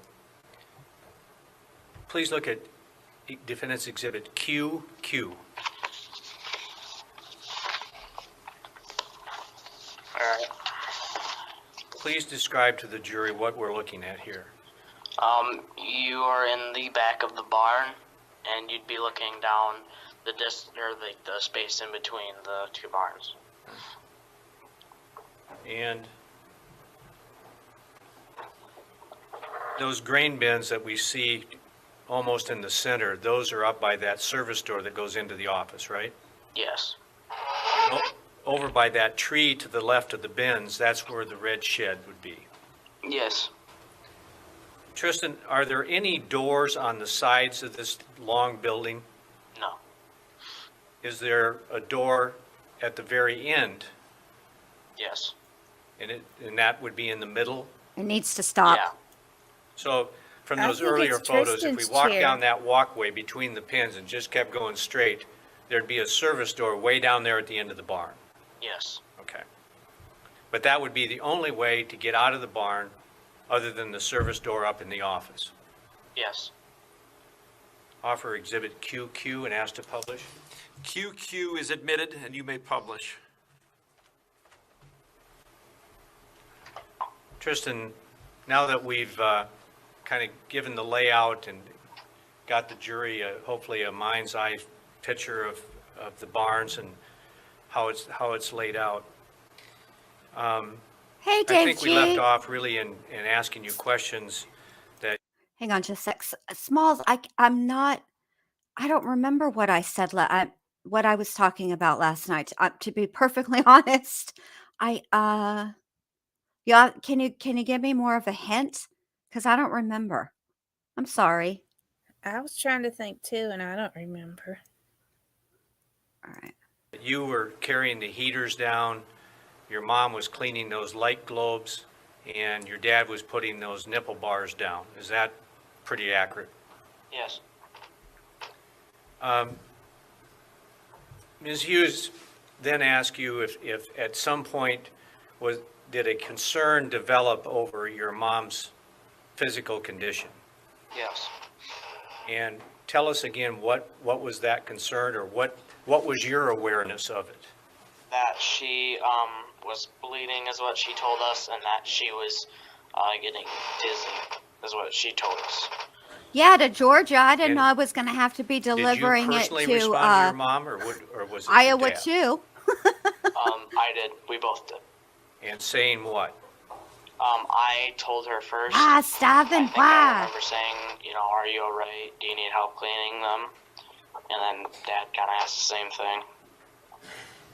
And how did your mom respond, if you remember? She just said, no, I'm fine. And continued on? Yes. And I don't know if this is fair or not, but do you have an estimate of how long she had been working at cleaning?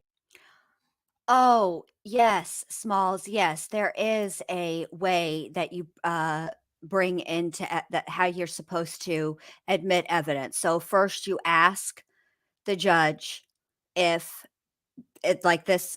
I was talking about like photos, not witnesses, actual evidence, or like the pictures here, or like if they bring in the corn rake. You have to first get it you have to first, the judge first has to give you permission to introduce it into evidence, and then for like pictures, then you ask the judge permission to publish, which means that you can show the photographs not only to the witness, but it's really for the jury. But yes, that's what I was trying to say. Yes, now I got it. Just like photos, and any other type of evidence that's not people.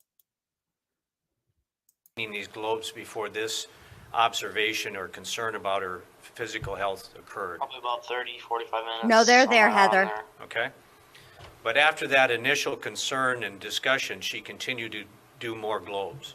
Yes. Was there another indication or concern about her health? Yes. What did you see or hear that indicated that? She kind of she got really shaky all of a sudden. She just, she just said that, I'm getting dizzy, like, it's getting kind of bad. And, she just kind of was trying to focus or something. Okay. And what did either you or your dad say to her in that regard? I think I asked, are you, like, seriously, are you okay? Do you need to, are you okay, basically, is what I just said. It's And hard how when was you're she only allowed responding to those 150 concerns? characters. No She worries, was we got kinda it all straight. Breathing kind of heavy, and she just said, I'm fine, I can do a few more, and then I'll go in the house. Did your dad say anything to her about going to the house? Yeah. What did he say? Well, she just said that she wanted to finish this barn up and then go in the house. Sorry about that. But then he said, why don't you just go in the house now and we can finish this up? Right. Did she finally concede and agree to go? Yes. Were you all three out in the barn doing these different duties when that discussion was taking place? Yes. And when she left to go, was it your understanding that she was going directly to the house? No. Okay, tell us about that. How did that come about? Well, when she said that, she just wanted to finish this barn and then she'd go in the house, we were concerned about her and we just wanted her to be safe, and so we just said, you know what, if you can get the pet carrier for us, it'd be really helpful. We understand that you want to help out, but we just don't want you getting hurt. Okay. So, if I understand this pet carrier thing, is that there was a litter of kittens up in the shop, Yes. and had the mother been killed somehow, run over? I think she got sick by poison or something. Okay. And I believe you told us before that because of equipment going in and out of the shop, there was a concern about running over these kittens that were running loose in there. Yes. So when your mom left the hog barn, it was your understanding she was going to go to the shed to get that pet carrier. Yes. Did you watch her go? Yes. Where was she physically the last time you saw her? She was just walking out of the barn I saw her through the window of the office, and that's probably the last time I saw her. Okay. And did you then go back in the barn and continue with your other work there? Yes. And your dad was still in the barn? Yes. You said you got a drink of water or did it a couple times, right? Yes. And that would have been walking from the barn into that office area and getting a drink out of the hose. Yes. Did you, from the time that your mom left until the time you found her in the shed, did you leave did you leave the hog barn? No. Did you go anywhere else other than to get drinks? No. Okay. And because of the wall between the office and the hog barn area itself, you would not have been in your dad's sight and he not in yours while you were getting the drinks, right? Yes. Now, Ms. Hughes asked you if the time frame that you gave earlier when we talked to you was correct. And I think you said maybe a minute and 45 seconds all total, you would have been out in the office getting a drink? Yes. And apparently you're saying that amount of time is wrong? Hey, Lana. Do you Thanks have for an estimate coming. of time? No. None at all? No. Would your actions of leaving the barn and going out and getting the drink of water and returning to the barn, did you do any other activities other than turn the faucet on, take a drink, turn it off, and go back? No. Okay.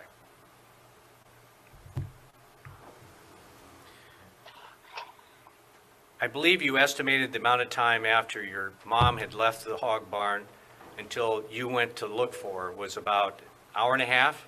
Yeah.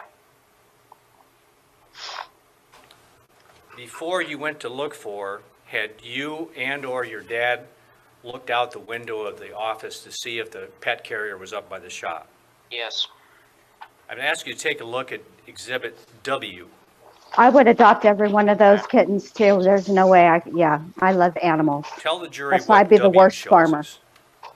It shows you looking out of that window that's in the office, and it's basically what you would see if you would look out of it.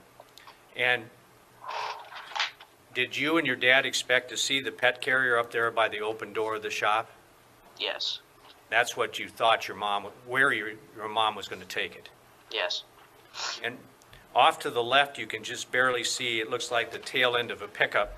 Is Lana, that the you better garage on check with the house? airlines to Yes. see if they can fly. Your Honor, I would offer Defendant's Exhibit W and ask to publish. W is admitted, and you may publish.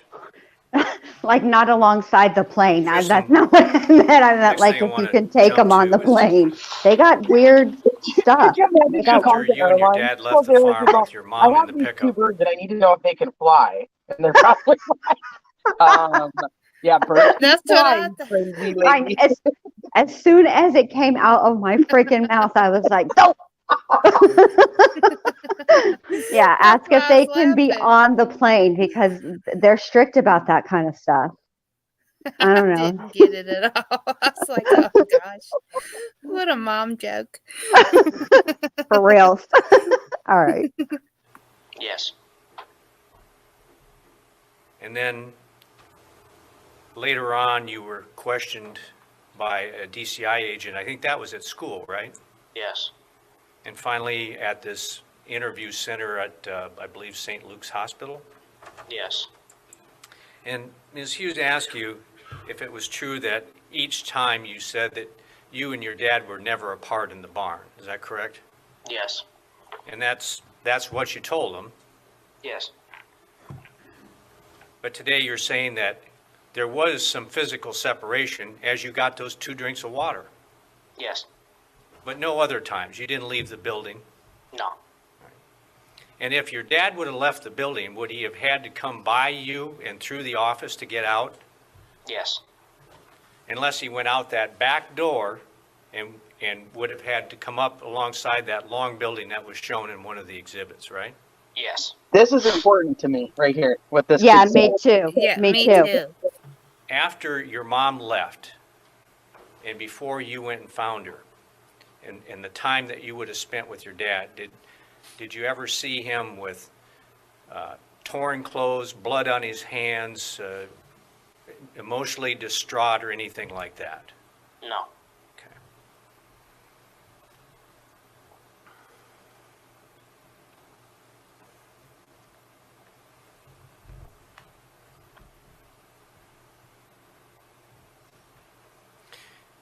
And today, I'm going to jump around a little bit now.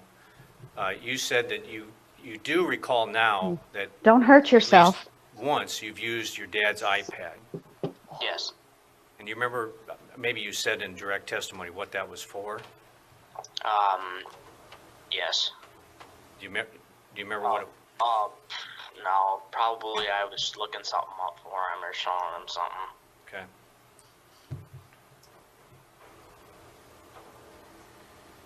And then you were asked about your mom and dad's relationship and your awareness of some relationship that your mom had outside the marriage some years ago, right? Yes. And you said you were aware of that because you heard your parents talking about it. Yes. And that was a long time ago. Yes. But at least you were back in school in August of 2018, your mom seemed upset about this topic again. Is that a fair way to say it? Yes. After your mom seemed upset, I think you described it as she gave you a hug and a kiss and that kind of thing. I believe you said you went outside and went eventually hooked up with your father, right? Yes. And that was where? In the shop? Yes. All right. Do you know what your dad was doing at the time? Probably he was working on the planner because we had just gotten a new planner and it needed a lot of work, and I think he was working on that. So if we found some receipts that a new planner was purchased in August 17th of 2018, does that kind of make sense? Yes. So that new planner was bought, but it needed things put on it, that kind of thing? Yes. Okay. So this situation involving your mom being upset is probably happening there around the end of August, 1st of September. That'd be fair? Yes. Okay. Yes. But also, she asked you some questions about, and I think this happened earlier in the summer, about burning trash and seeing your dad saying something or seeing something. No. Tell me, I misunderstood then. I didn't understand the question correctly. I'm not going to highlight your I wrote down comment, in my notes Clueless that, Reviews, but I just want you to know there's no that you snitches and your here. dad may have been burning trash. Yes. And do you remember about when that would have happened? Middle of July, late July, something like that. Where would you go to burn trash?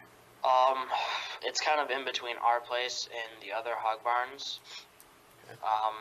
It was like an old, it's like, I don't know, it's on a road and there's like a hill that leads up to it, and it's just an old pasture-like area that was, abandoned, and we bought it when we bought the land, and it was not good for farming, so we just decided to burn trash there. Okay. Was, at that time, mid-July, thereabouts, was there any discussion or back and forth between your dad that would relate to his and your mom's relationship? Yes. What was it? It was, we were talking about, was she acting weird? Was she, was she getting upset a lot? Was she doing, was she texting a lot? Was she doing, just stuff the way she was acting was kind of funny, so we just talked about it. Did he specifically say, hey, I think your mom's having an affair? No. Okay. Just concerned about her, the way she was behaving? Yes. Okay.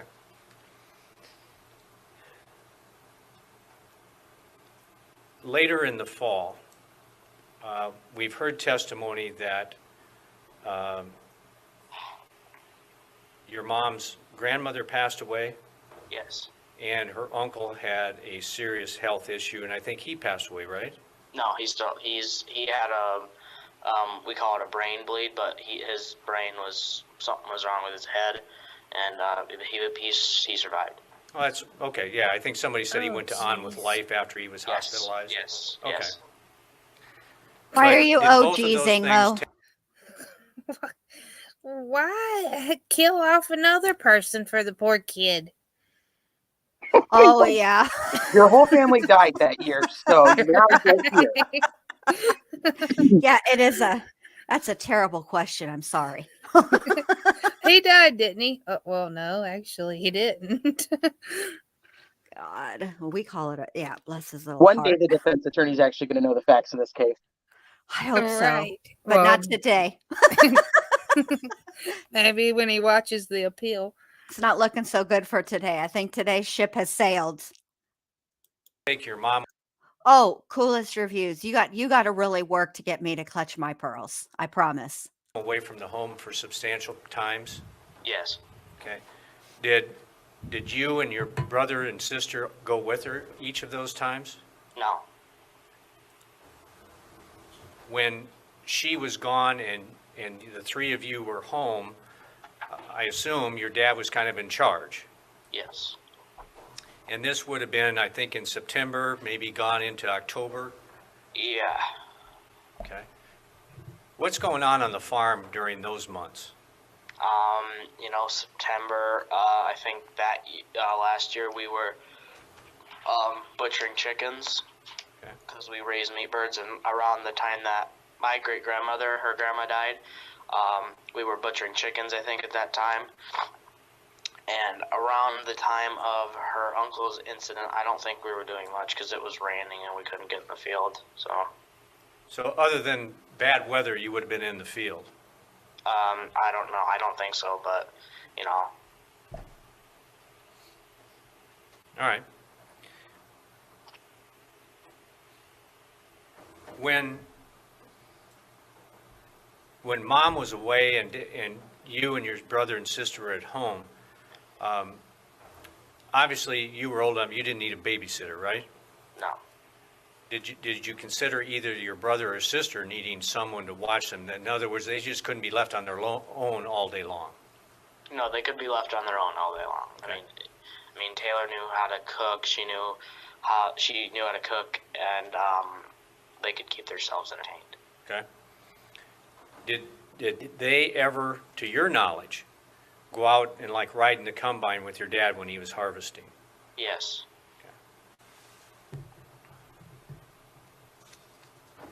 Oh, I see what he's setting up here.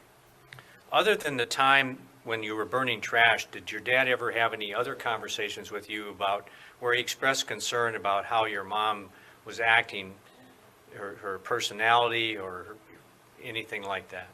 Yes. And when would that have been?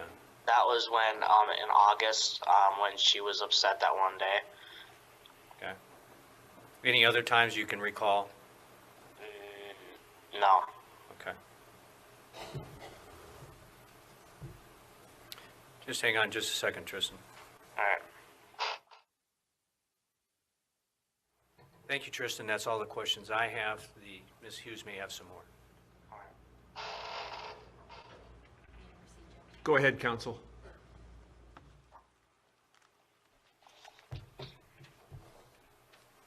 Tristan, can you do me a favor? These and questions look are at awful. W again. I think it's one of the ones that Jake had you look at. Yes. When you're looking at Defendant's Exhibit W, that's the window that you described. Yes. And you're looking in it, you can see out that window and it's a red, it looks like a red barn. It's a red and white barn. And what do you call that red and white barn? The shop is what we call it. That's not the actual red shed or old barn that you found your mom in. No. Because from that window, you can't see the red shed where you found your mom's body. Not from that angle. Leading. And can you also please look at AA? Not to mention, she wasn't dead. No, she passed away. She So- actually passed away at the hospital, right? Yes. Like, so that you found your mom's body. No, where you found your mom injured. Right. Yeah, see? Yeah, we're going to get there, Teresa, because I noticed what I have issue with that. And then I also have something I want to bring up about what the prosecutor or the defense attorney just said. We're Okay. about to get there. Okay. So Amelia, to answer you real quick, and I promise this will be really quick. If it is your witness, meaning in this case, Tristan is a witness for the prosecution. If you can take away the question mark from at the end of the sentence and it makes sense, meaning it's a statement, then that is leading. She's just like she said, you couldn't see your mom from that window. that is leading. The question should be, could you see your mom from that window? It has to, if you can replace the punctuation from a question mark to a period, it's leading. That's a good way to gauge it. Okay, here we go.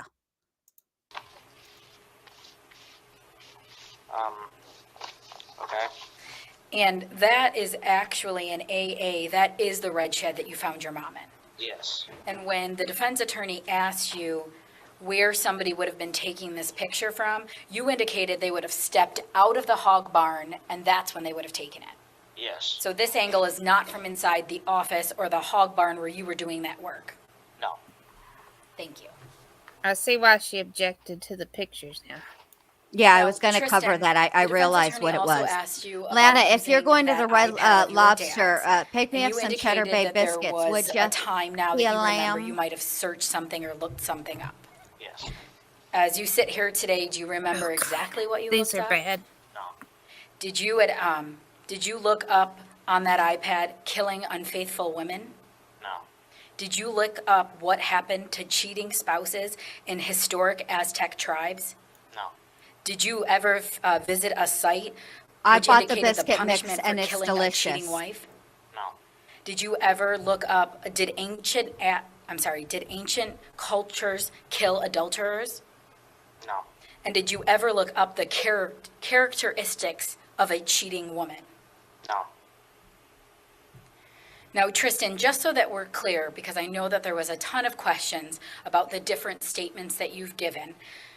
When you first talked to police in this case, both the day that this happened and at school, you indicated that you were with your dad the entire time after your mom left the hog barn. Yes.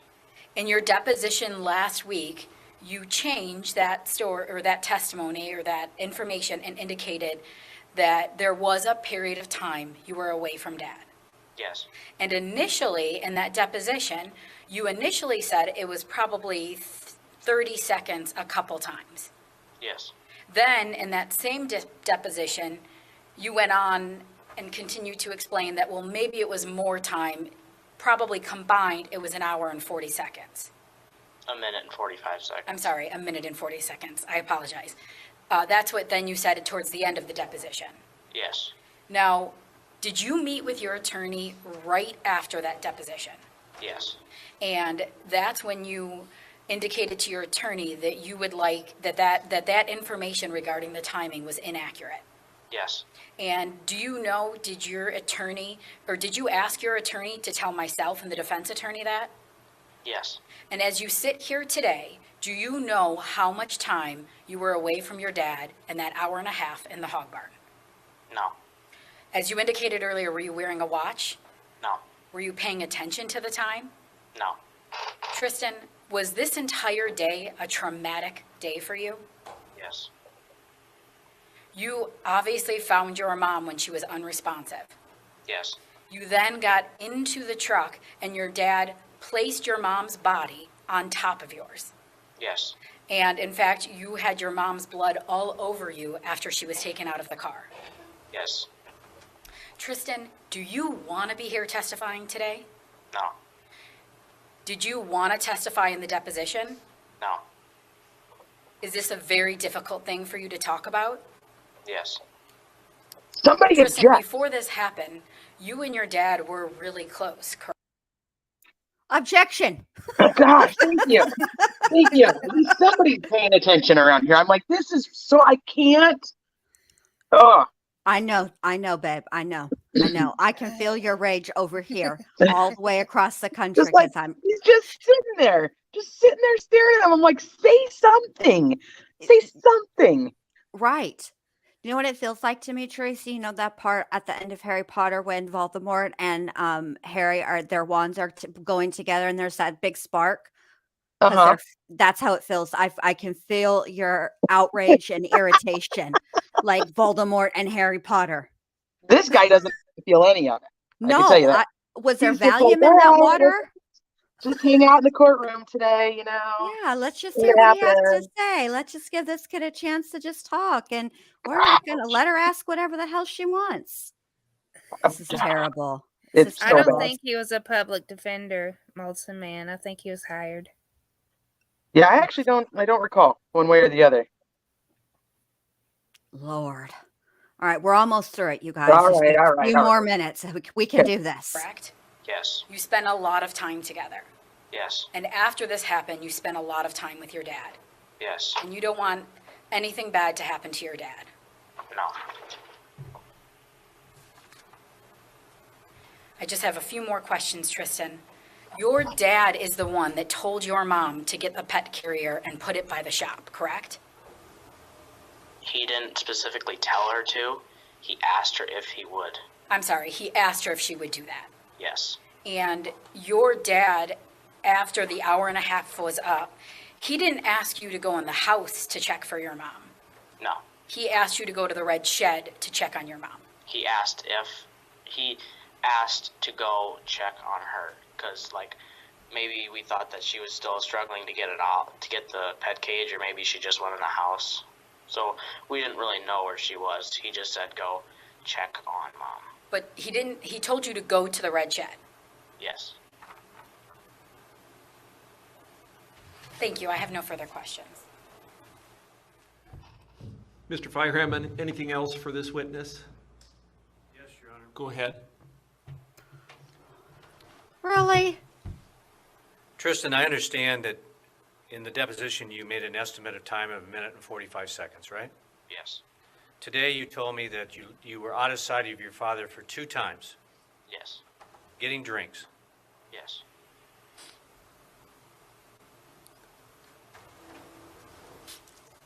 And you're saying you don't want to, or you don't think you can estimate how long you would have taken to get a drink. Yes. But you didn't fill pails with water, or you didn't wash down the office. You just got a drink. Yes. Okay.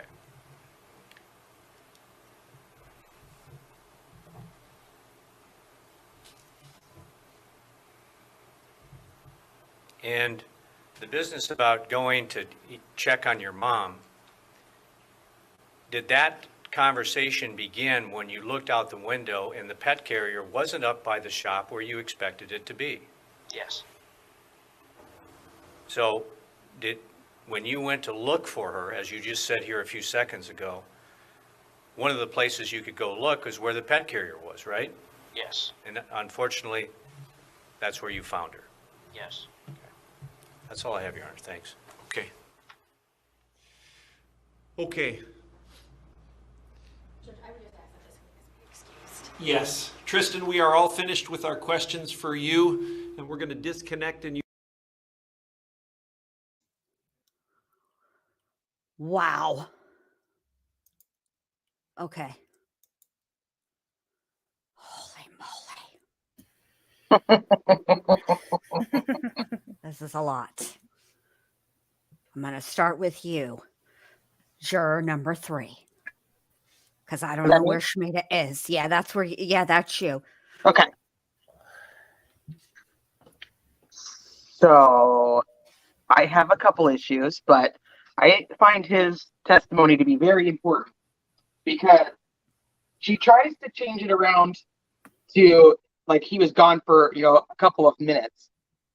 And the defense attorney does bring it back, and he's like, that was 2 separate times, and that's added together. So you were gone a total of about 1 minute and 45 seconds. So 2 different times this kid goes to get a drink of water, between 30, 45 seconds, even a minute. We'll give him a minute to get the drink of water, because it's just out of the hose. Yeah, he's not even gone into the house. He doesn't even have to get a cup or ice. Nope. It's the hose. Just out of the hose. Just turns the hose on, takes a drink, puts it back, goes back to work. So not very long. You want me to believe that the dad sneaks out the back of the barn, goes, and it's timed perfectly. It's timed perfectly. So Tristan goes to get this 30-second drink of water. He sneaks out of the barn, happens to catch her in the red shed still, where she hasn't got to the pet carrier yet, and hits her twice with a corn rake, gets no blood on him, runs back around to the back of the barn, goes into the barn, and he's back to work, not sweating, no blood on him, no nothing. Easy peasy lemon squeezy.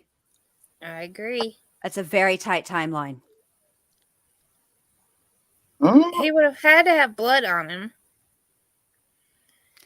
At But the we haven't very- gotten to her wounds yet. At the very least, just based on what I know thus far, okay, which is just what the testimony that we've heard today and the testimony we heard yesterday. At the very least, anytime you stab anybody, okay, it doesn't even matter whether it's a knife or in this situation, a corn rake.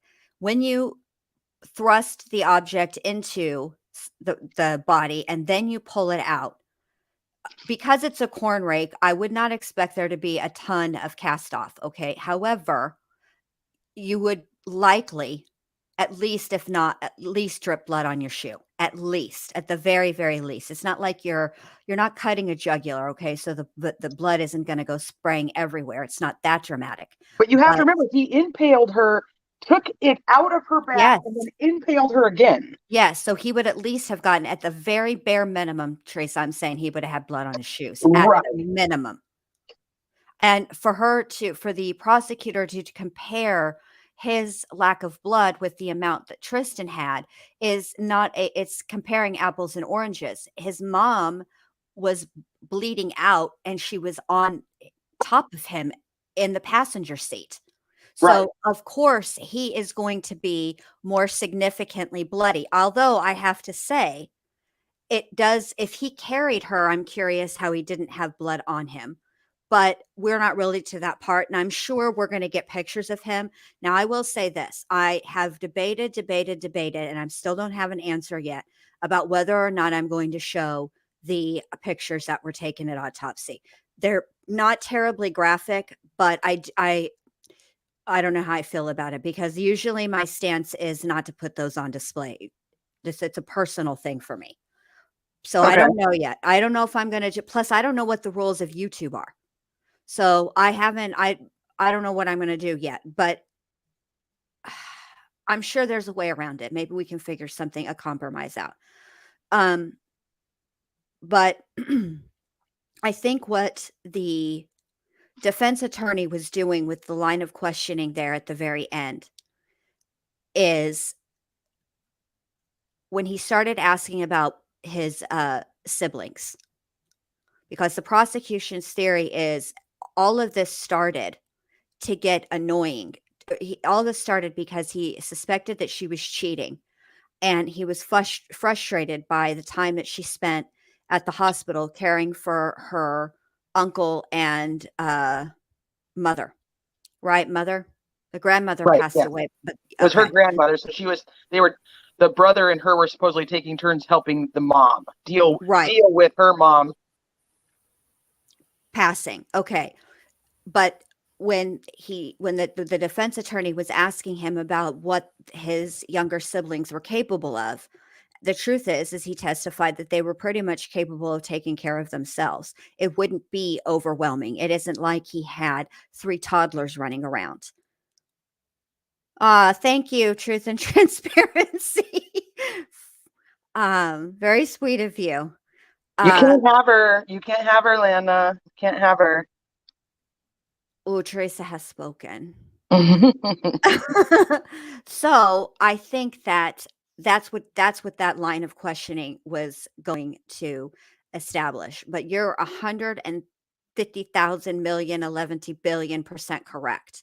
That timeline, Teresa, is very, very short, and everything would have to go perfectly, meaning he would have to hit her the first time with that rake and incapacitate her, and thank you, Lana, so much, and incapacitate her in such a way there was no struggle.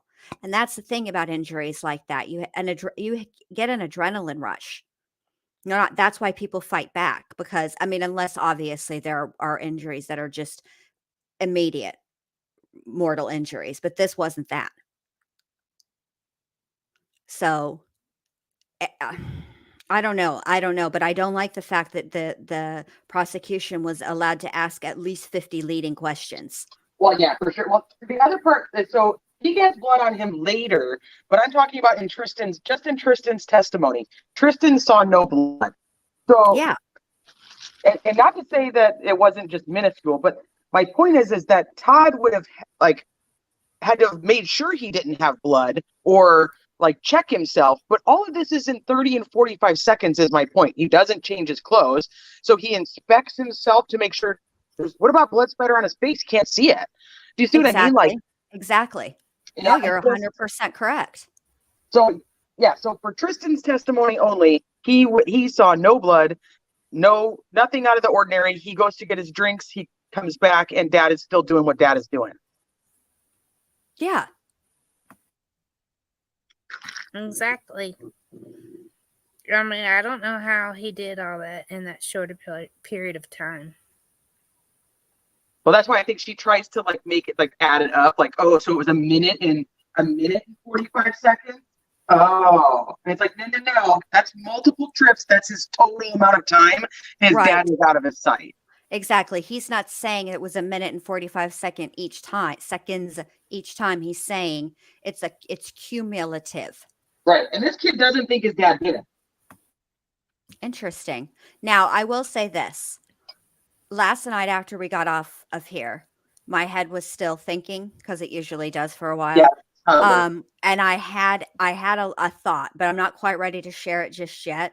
But I will share it with you, Teresa. I'll hit you up and you too. I'll tell you guys, but I'm not ready to share it publicly yet because I just had a little thought. I kind of want the suspense of it. So yeah, maybe I won't share it. Maybe, yeah, I won't tell anybody until I'm ready to tell everybody. How about that? You guys got to come back. But I just had it just hit me real quick. And I think that there's another thing I wanted to address before I forget. So, Coolest Reviews, this was the one comment that he wrote. And then there was this comment, and it's nothing negative. It's not a negative connotation, Coolest Reviews. I just wanted to address this. I think that her objection to the photographs that were attempted to be entered into evidence and were by the defense is this. When a crime occurs and the cops come out and they send their crime lab techs, there are specific protocols that the crime scene people, the photographers, the forensic people are all responsible for doing and following. Okay. There are set rules. However, so you can, the theory is that you're supposed to be able to rely on the pictures from the crime scene because they're taken as it was on the day that the crime occurred. Okay. And not manipulated in any way. Time has not elapsed. Things have not been moved. That's the premise, right?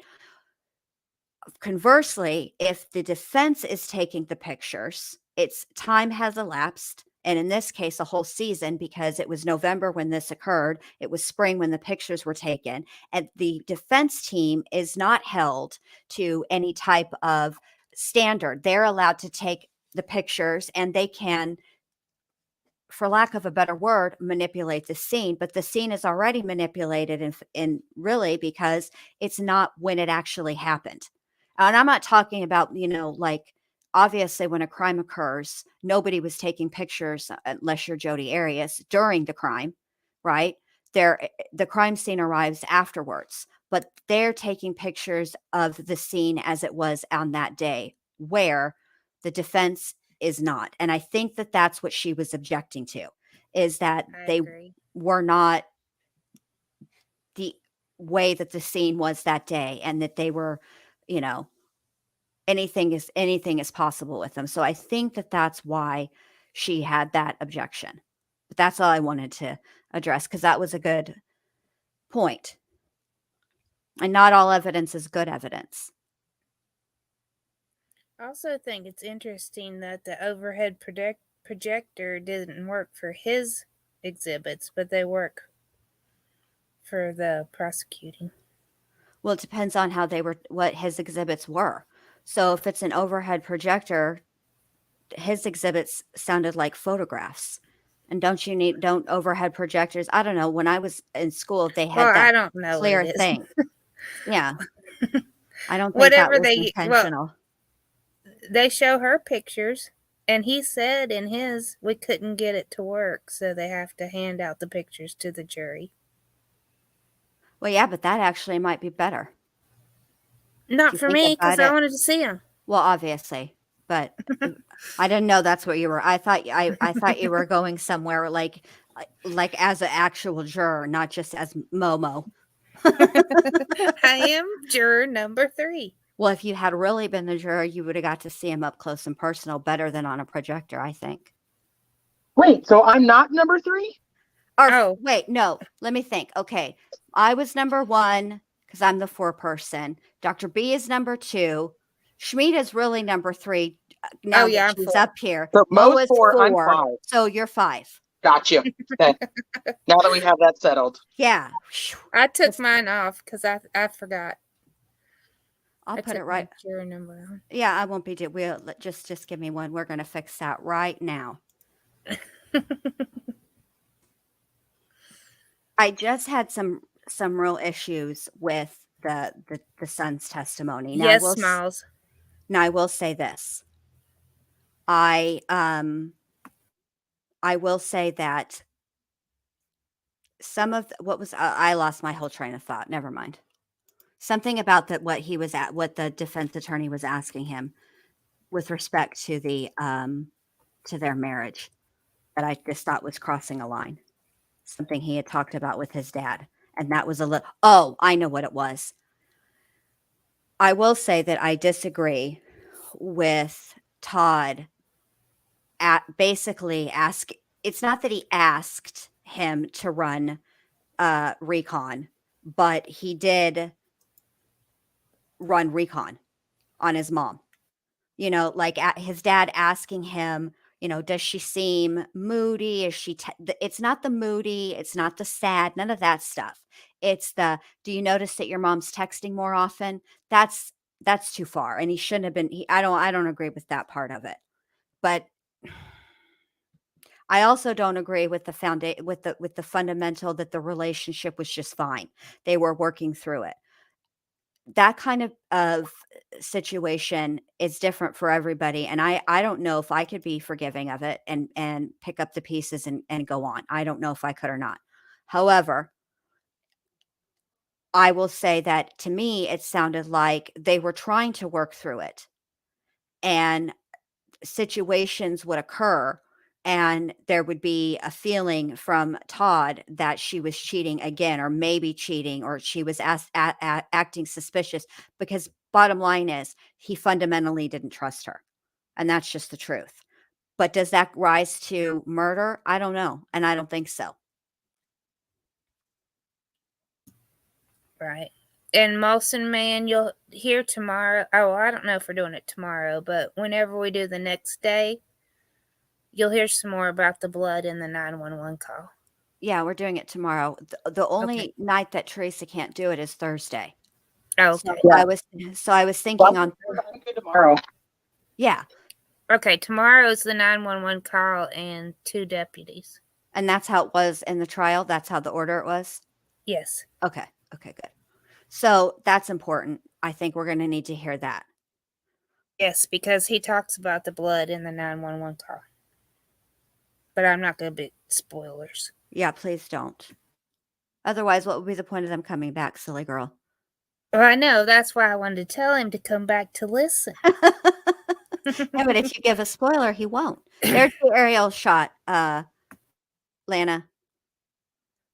So, yeah, I mean, that's a we're talking about 40 seconds for him to do this. It's not a gunshot. 40 seconds would be feasible for a gun, but this was up close and personal. I don't know. It just seems they better come back with more. They better have more than this, because it ain't looking good so far for me. I have some questions. I agree. At this point, I have reasonable doubt. Yeah. And also, we have to keep in mind, though, as jurors, that the state, they don't actually have to prove motive. So any of this stuff that they're talking about, that he did it because he was wanting to lose, he didn't want to lose the farm or split the farm in half, or he was worried about, the divorce would take a toll on his family. It's all really a moot point anyway, because Shmita, can you go back to the aerial shot, please, babe? it's all a moot point anyway because they don't have to prove motive. And the other thing, which I bet nobody did their homework last night, yours truly did. I Please counted on hold. you. And I'll tell you why she was prosecuting. Why? Hold on, the Googles has to load. All Okay. right. So it says the area prosecutor's division's primary focus is prosecuting major criminal cases that county attorneys refer to the attorney general. Such referrals are made in two general circumstances. One, when the county attorney has a conflict of interest that prevents that county attorney from acting in an investigation or prosecution. And two, when an especially serious or complicated case requires prosecution resources in addition to those already available in the county attorney's office. So that's what it was. Number 2.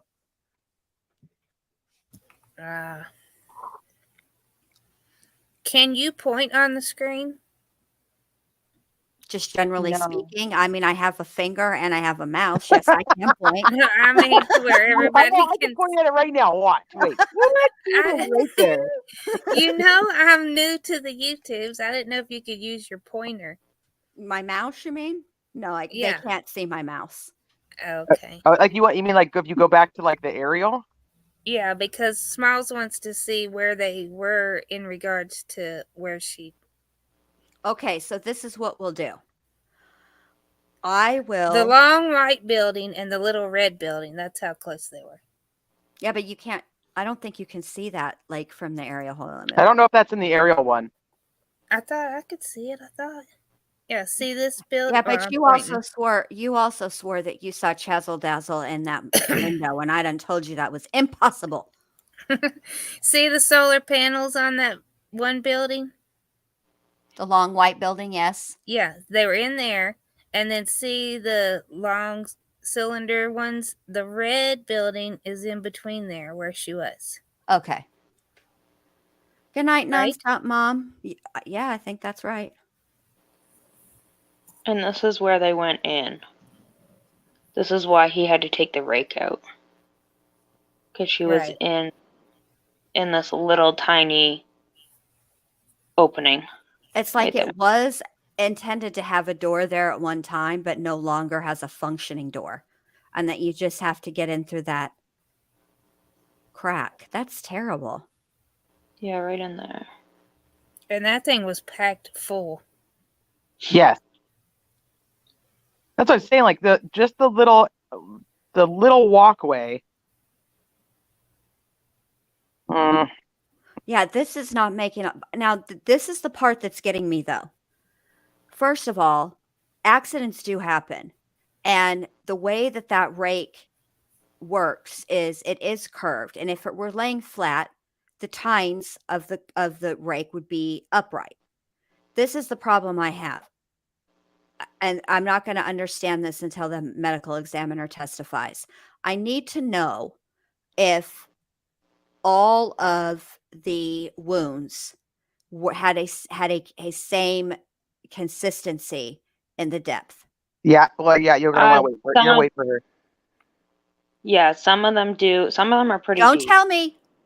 Yeah. I wanted. Yeah. Don't tell me. Don't tell me. But that's the part I'm curious about because that's going to make a difference. That's going to make a difference. That makes a difference between an accident and in my opinion, and a potential murder. Because one of the, I can't remember who was asking it, but somebody was asking, is it possible that she fell once and got back up and then maybe fainted and fell again? And I'd also like to know if there is a way for the medical examiner, because sometimes they can and sometimes they can't, tell the order in which the wounds happened, because that makes a difference. Yeah, I won't give that away. And So I I'm very also, excited if I about that. recall correctly, the corn rake was not laying down.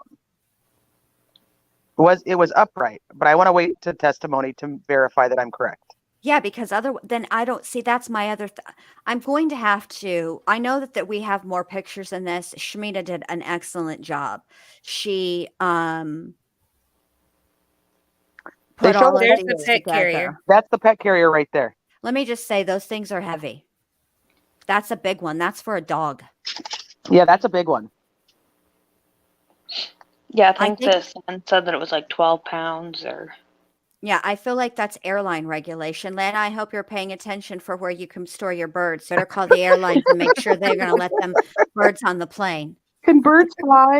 Ask them, but I need first to call the them. airline and see if birds You can gotta- fly. Yeah, call them and gotta- ask them if birds can fly, but then ask them for reals on the serious. Can I bring a bird on the plane? There you go, man. Yeah, That's see, so there's the ridiculous. up close of that corn rake. That's just crazy to me. And the handle was broke on it. Oh, sorry. Well, she never even gets to the pet carrier. See, No. the handle doesn't look broke there to me. It is I don't know if I added it. There we go. There you go, Molson Man. Well, tomorrow they pull it out, and so just Clip that. teaser. Clip it. Mo said pull out.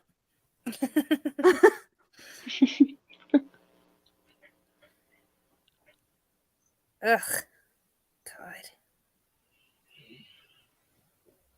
I don't know. So yeah, there is other photos of them like presenting the corn Yeah. rake in the trial, but you know, I gotta leave some stuff.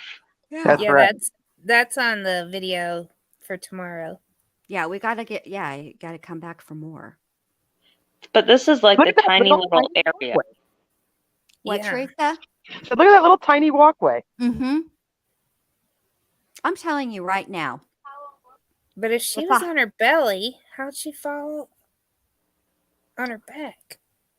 All I can say is this: I trip over air. This place would be a friggin' disaster area for me. Okay, I would have bruises all over all the time. I would never make it because I'm incredibly clumsy. That's why I think Oh. her autopsy pictures are important. I understand that they're important, but A, I don't know the rules of YouTube, and B, I feel like I would, because I have seen the autopsy pictures from Christopher, Michael, and Steve, right? And know that they're out there on the internet. And people, if they were so inclined, they could find them. I'm just not going to help. I feel like if I took a hard stance on that, then it wouldn't. I feel maybe it would be hypocritical of me to then show hers. Well, no, they're children. But she's somebody's family too. Hers aren't I that bad. agree. Yeah, I Like- don't think hers are as bad as theirs. Like I don't either. want to spoil anything, but they show like her hands, In her face. her back. Or Yeah, her but chin. you know Well, they somebody only is. show the side of her face, like in You- her. Right. Well, I'm just and gonna her- have to figure yeah. out. Let me see what the terms of service are. And Well, make We're not there sure. yet anyway, so We're not there we have some anyway, time. so we have time, but to figure it out. But And but I- Schmieda's already said she's like, I'll put them out on mine. So And I didn't mean to take the pictures down. My laptop died, so I can put them back up here. Yeah, Schmieda's mad at the tubes anyway. I think, Tony, they're going to get into that more specifically because they were very. Let me put this on the screen so people can. I don't think they actually talked too much about it. If I I remember, don't either. I know it was a woman issue, but that's all. the I know. brother said something about it, right? The brother or the stepmom? All of them did, including and even Tristan did. They said it was a bleeding issue, so I'm curious, and I'm It was wondering- something about her IUD. I thought. I'm wondering if Yeah, she it had to do with the women parts because they cover it when they go over the Google history. Yeah, I'm wondering if it were fibroids. I thought it was her something. They put her IUD in wrong, and it That- was causing like an infection, and they had to go in and take it out. Oh, okay. Because all I could think of was when Tristan said she was bleeding a lot was fibroids because that happens. But hopefully they'll go into it more specifically. So what do you guys think of him telling Tristan to go check on mom versus go check on, like go to the Red Barn? Like that was all very convoluted in testimony to me. Nobody ever really clarified which one he actually said, like go to the Red Barn or like go check on mom. And because the pet carrier wasn't there, like go check and see if mom needs help with the pet carrier in the Red Barn. Do you know what I mean? Yeah, it was Yeah. very convoluted, and the thing is they needed to make it not convoluted, because if the argument is that he did what he's accused of, and then he intentionally sent Tristan to go to be the one to find her. That's what the prosecution said happened, right? Well, that's how the media wanted it portrayed as well. Right, but it makes a difference. It doesn't seem like on the surface, it seems very innocuous. Go check on your mom, go check on the red carrier, or look for the pet carrier. Oh, the pet carrier isn't there. Go check on your mom. But it does actually make a difference. It does to me. It does to me too. Me- It makes a difference if he was asking Tristan, go see if she got that pet carrier. So Tristan goes to see if she got the pet carrier. He says, no, she didn't get the pet carrier. Then go check on your mom. Go see what she's doing. That's innocuous and actually doesn't prove the prosecution's point at all. Right. So why didn't the defense attorney make sure to clarify exactly what was said? Once again, defense attorney. Because he's not us. And I saw in the comments they're going to go over why the rake was in there and where they stored the rake later on. You'll see that. So you have to come back. Where's that that face swap mode, that kid that you did for me? Oh, If I can add it. Let me see if I can. Hold on. Oh, the evil one. Yeah. Do you know which long white building they were in? Is it the one closest to us or the one further away? I don't actually remember. I think it's the one with the solar panels. Okay. I think those are solar panels. Yeah, Or those with are, the black square on top. I think those are solar panels, babe. I think you're right. Because he said he saw his mom through the window. And that's straight across from the red. That's my guess, but I'm not 100% on that.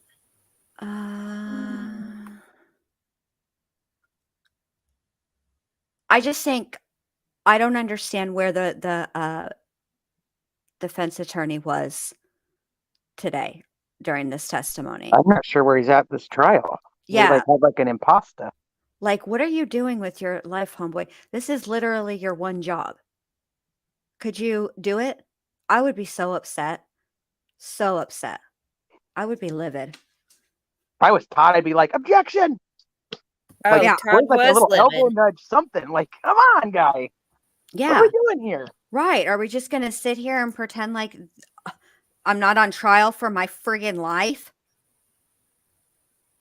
Are we just kicking it in the courtroom because we don't have any better place to be? Is that what's happening right now?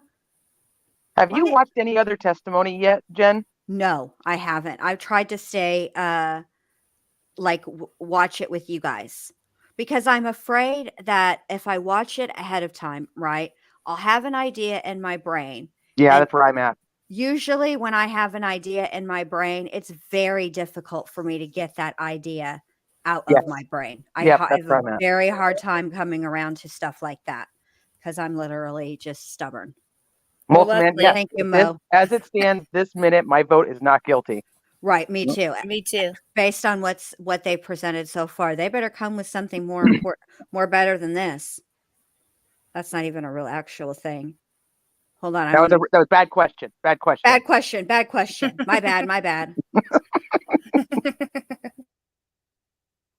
Hold on, I want to show you guys something.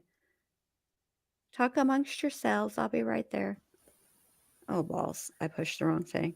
It's going to be a little extra longer because I clicked wrong. Sorry. So your secret stuff, Jen, when do we get to actually hear about it? I want to get a little more into the trial. I need to hear a little bit more testimony.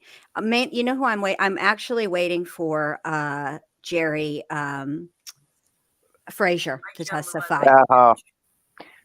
So I have some interesting feelings about that guy. I don't know. I'm not really sure why the defense doesn't push more that like what this guy could have done or could have had done, I should say. Right. I'm just I don't understand what this defense attorney is doing. And it's frustrating to me because we've only really seen what 3 witnesses, and Yep. there's been at least 50 missed opportunities. Oh, at least. I mean, he does a good job when he's asking the questions. He's not bad. No, But what he allows her to do and to say is like, what? right, Why are you exactly. even interrupting just to stop the flow of questioning or the commentary? Like just Right. anything. That's really literally your job. Like it's a murder trial. Like we're not talking about the guy stole a bike. You know what I mean? Like, Right. Mhm. This isn't a shoplifting case. Mhm. And that's the thing. I think I don't know if most people, because I don't know most people, but I think a lot of people don't. It's a fine line. Okay. You don't want to get mired down in the tiny little details. That's true. However, some details, as I always say, the devil is in the details, and there are some details that matter. And that whether he asked Tristan to check on the pet carrier, or he asked Tristan to check on his mom, although it's seemingly not an important detail on the surface, it actually is a very important detail. Okay, so she had an ablation. I'm not even sure what that is. An ablation of her uterine lining to Oh, relieve heavy menstrual bleeding. that's fibroid. Oh, Is that what that is? Mm-hmm. So or it could be from fibroids. It's a scraping and a suction. hey Jen, check Yes. the chat. I already did. What am I looking Okay. for? More than that? No, yeah, I'm looking at the wrong barn. It's the other barn. You guys are killing. Which one? Schmieda's got great pictures of it. Schmieda, the first picture or the second picture? Because Mo's in here with 37 exclamation points. There's 3 pictures. All 3 of them share. Yeah. You guys are killing me.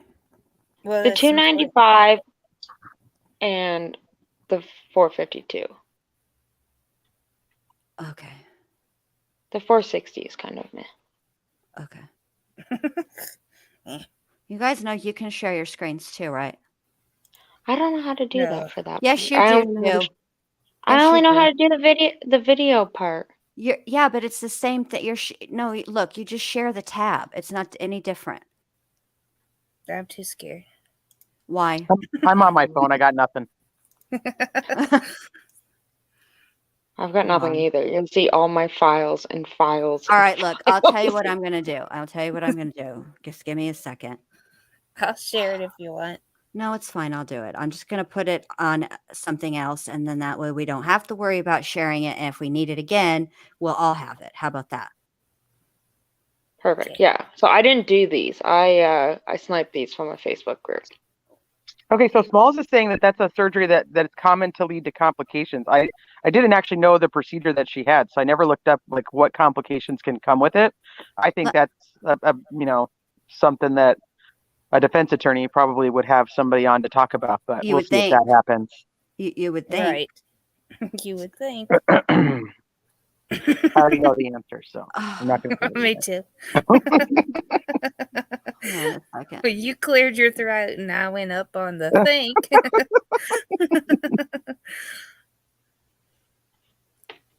Oh, shoot. Okay. Is it similar to like a DNC? I think that's what it is, but let me just Google that really quick Okay. so I can make sure. Schmieda, you're going to get in Schmieda, don't trouble. send me any more pictures. I knew it. As soon as I heard it go, ba-bing, I was like, uh-oh. It's to slow your menstrual flow, and it can be electrosurgery, heated wand, etc. Just depends. Okay. Small talk. I had it and it didn't work. Were you lightheaded? Were you dizzy? Did you want to pass out when you were up walking around after? My sister-in-law had trouble from hers. She got pregnant and it had migrated and harmed my nephew. Oh, dang. Oh. Well, this one says endometrial ablation is a procedure to remove a thin layer of tissue, the endometrium, that lines the uterus. It is done to stop or reduce heavy menstrual bleeding, but it is only done on women who do not plan to have any children in the future. The procedure is not a surgery, so you will not have any cut. Huh. Wow. Well, it was outpatient, but Heather, Right. I thought her brother said she was having a surgery due to complications of an IUD. I thought that's what her brother's testimony was. We watched that last night. Am I? Yeah. That's what oh, I Yeah, didn't he my thought. say friend had one of IUD? I those. didn't hear the IUD. But yeah, I My heard him friend say had Maybe one I'm of those making stuff up. complications. IUD. However, Yeah, I and mean, it body could be, absorbed it, yeah. so I they mean, had to medically remove it from her uterus. there can Say be it, all Beth, kinds again. later complications later on from an IUD if it wasn't placed correctly, if it moved, all kinds of stuff. So maybe both are true. But it would anybody that I've seen, it's just a day thing. Like it would Yeah, be it's like an outpatient. Oh yeah, it was outpatient. Oh, sorry. Yeah, they said it was like minor surgery, like it wasn't Yeah. major. Yeah. But I remember thinking when I was watching the trial, like, why aren't they talking more about this? Me Like, why it too. wasn't brought up more? Because to me, that's very important to why she would be dizzy or not, Right. yeah, I'd like to see or her if talk she to was somebody. on any pain pills or. I think we get to hear a little bit about that, but we don't hear anything about. I don't know. That's what I said. It's a little while since I've watched it, so I'm not rewatching it without you guys. It's very Schmidt- important to her being dizzy. I mean, that's like a big part of the case Well, I mean, if she, yeah, of her falling or. right. Hold on. I'm going to try this out. I don't know how, Schmidt, I don't know how what way you sent it. It's wanting to do it as a web page. Let me just see if I can fix it. Web page. Yeah. Like it's not downloading. Brick. Web page. It's not like downloading as like a JPEG. Do you want me just to share my screen and I can No, go into no, chat? it worked. It worked. It's fine. Okay. It's just weird the way it's saved. I have no idea. I just gather the photos. Yeah, I know. So Smalls, look, and this Hold on a is second. this will be the barn that they were actually in, the far white barn.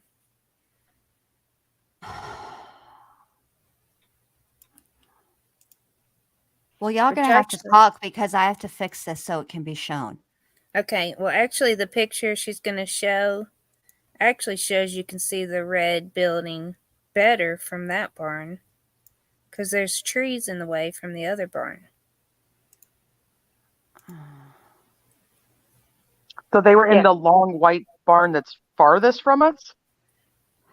That's what the pictures show. Okay. What? Okay, you're looking at a different picture that I'm looking at. But the picture I'm looking at has a measurement of feet. And Yeah. that's it. Is that what you're wanting me to show? Yeah. Okay. Yes, but it's got Okay. an arrow on it from Okay. from the farthest white barn. Okay. The house is over like diagonal. Somebody's asking about the house, but the house is over there. Like I'm pointing to it with my finger like you guys can see what I'm doing. I was It's down that doing way. that too. Wonder if I I would've turn this expected sideways. their if house it'll to look- be bigger than it was, really. It'll work better. I mean, it's like a normal looking Yeah, house. this is better. I guess I'm used to farmhouses. But these pictures are very interesting if we can get them to work. I got them. I just gotta make them a little bit bigger so we can see them. I wasn't doubting your skills, my love. Okay. I'm sorry. I'm crabby. I think I need to eat. I can hear it in my tummy's all. Get a churro. No more. No, because you know what the thing is that I think I might have had too many churros because now I'm We gotta keep you out of the Walmart. now Jen's I'm been trying to teach me to roll my R's. Churro, I can't do it. It's a chaparrito. It's a burrito. I cannot do it. I'm too country bumpkin. Too country. It's a burrito. It's a burrito. Burrito. Jen has to teach me how to talk a lot. I do not. I will say I like it when you try to do Cardi B's. Oh, grr. That's my favorite. See, that's all there is. It's no different than you can now. If you can say oh, grr, then you can say churro. But I can't say family portrait. Or Or burglary. Or what? Burglary. Oh yeah, I can't say that word. Say it. Burglary. Burglary. Oh. God, A what? we're not going to go through this again. Burglary. There you go. Burglary. You did I it. said You did it. All right. I had to turn these sideways so that they would look so it would show better. All right, hold on. Let me take Shmita's off of here. Oh wait, no, this one. All right. Ah, there it is. Good job. All right, turn your head to the side. Well, I mean, you can. I'll tell you what it says. 420. That's the refix that Mo made of me. I just wanted to show you guys that. No, this looks perfect. It's 295 feet, but Shmita's got the arrow. Perfect. But that's from the front of it. And that's what the kid testified. If he went out the front, he would have had to have gone by the office. Okay, the other here's one, the other one. The other one has the 400 and some feet where he would have had to have gone out the back. There you go. Mm-hmm. Right. Out the back, over, and then around 452 feet, kills her twice or hits her twice, and then goes back all the way back over there. So he still doesn't pass the sun, and then he's just back to work like normal. Yeah, there's no way. And he was There's a lot no bigger. way. Like, he's lost a lot of weight. in Yeah, this he was a big trial. dude. Yeah. I was just gonna say when I'm not shaming. I'm just making an observation. I didn't when I Googled him at first to get his mugshot and the picture that came up, I was like, that's not that ain't the right dude.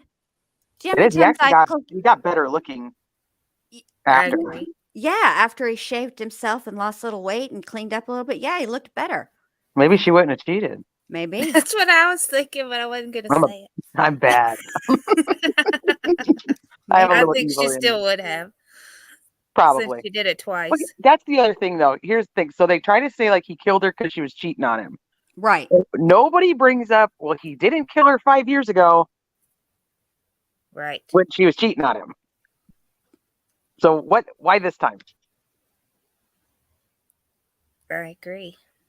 That's true. I did like how the prosecution opened it, and they're like, she had an affair before, and they were in counseling, and their marriage was good. Well, clearly it's not if she's having another affair.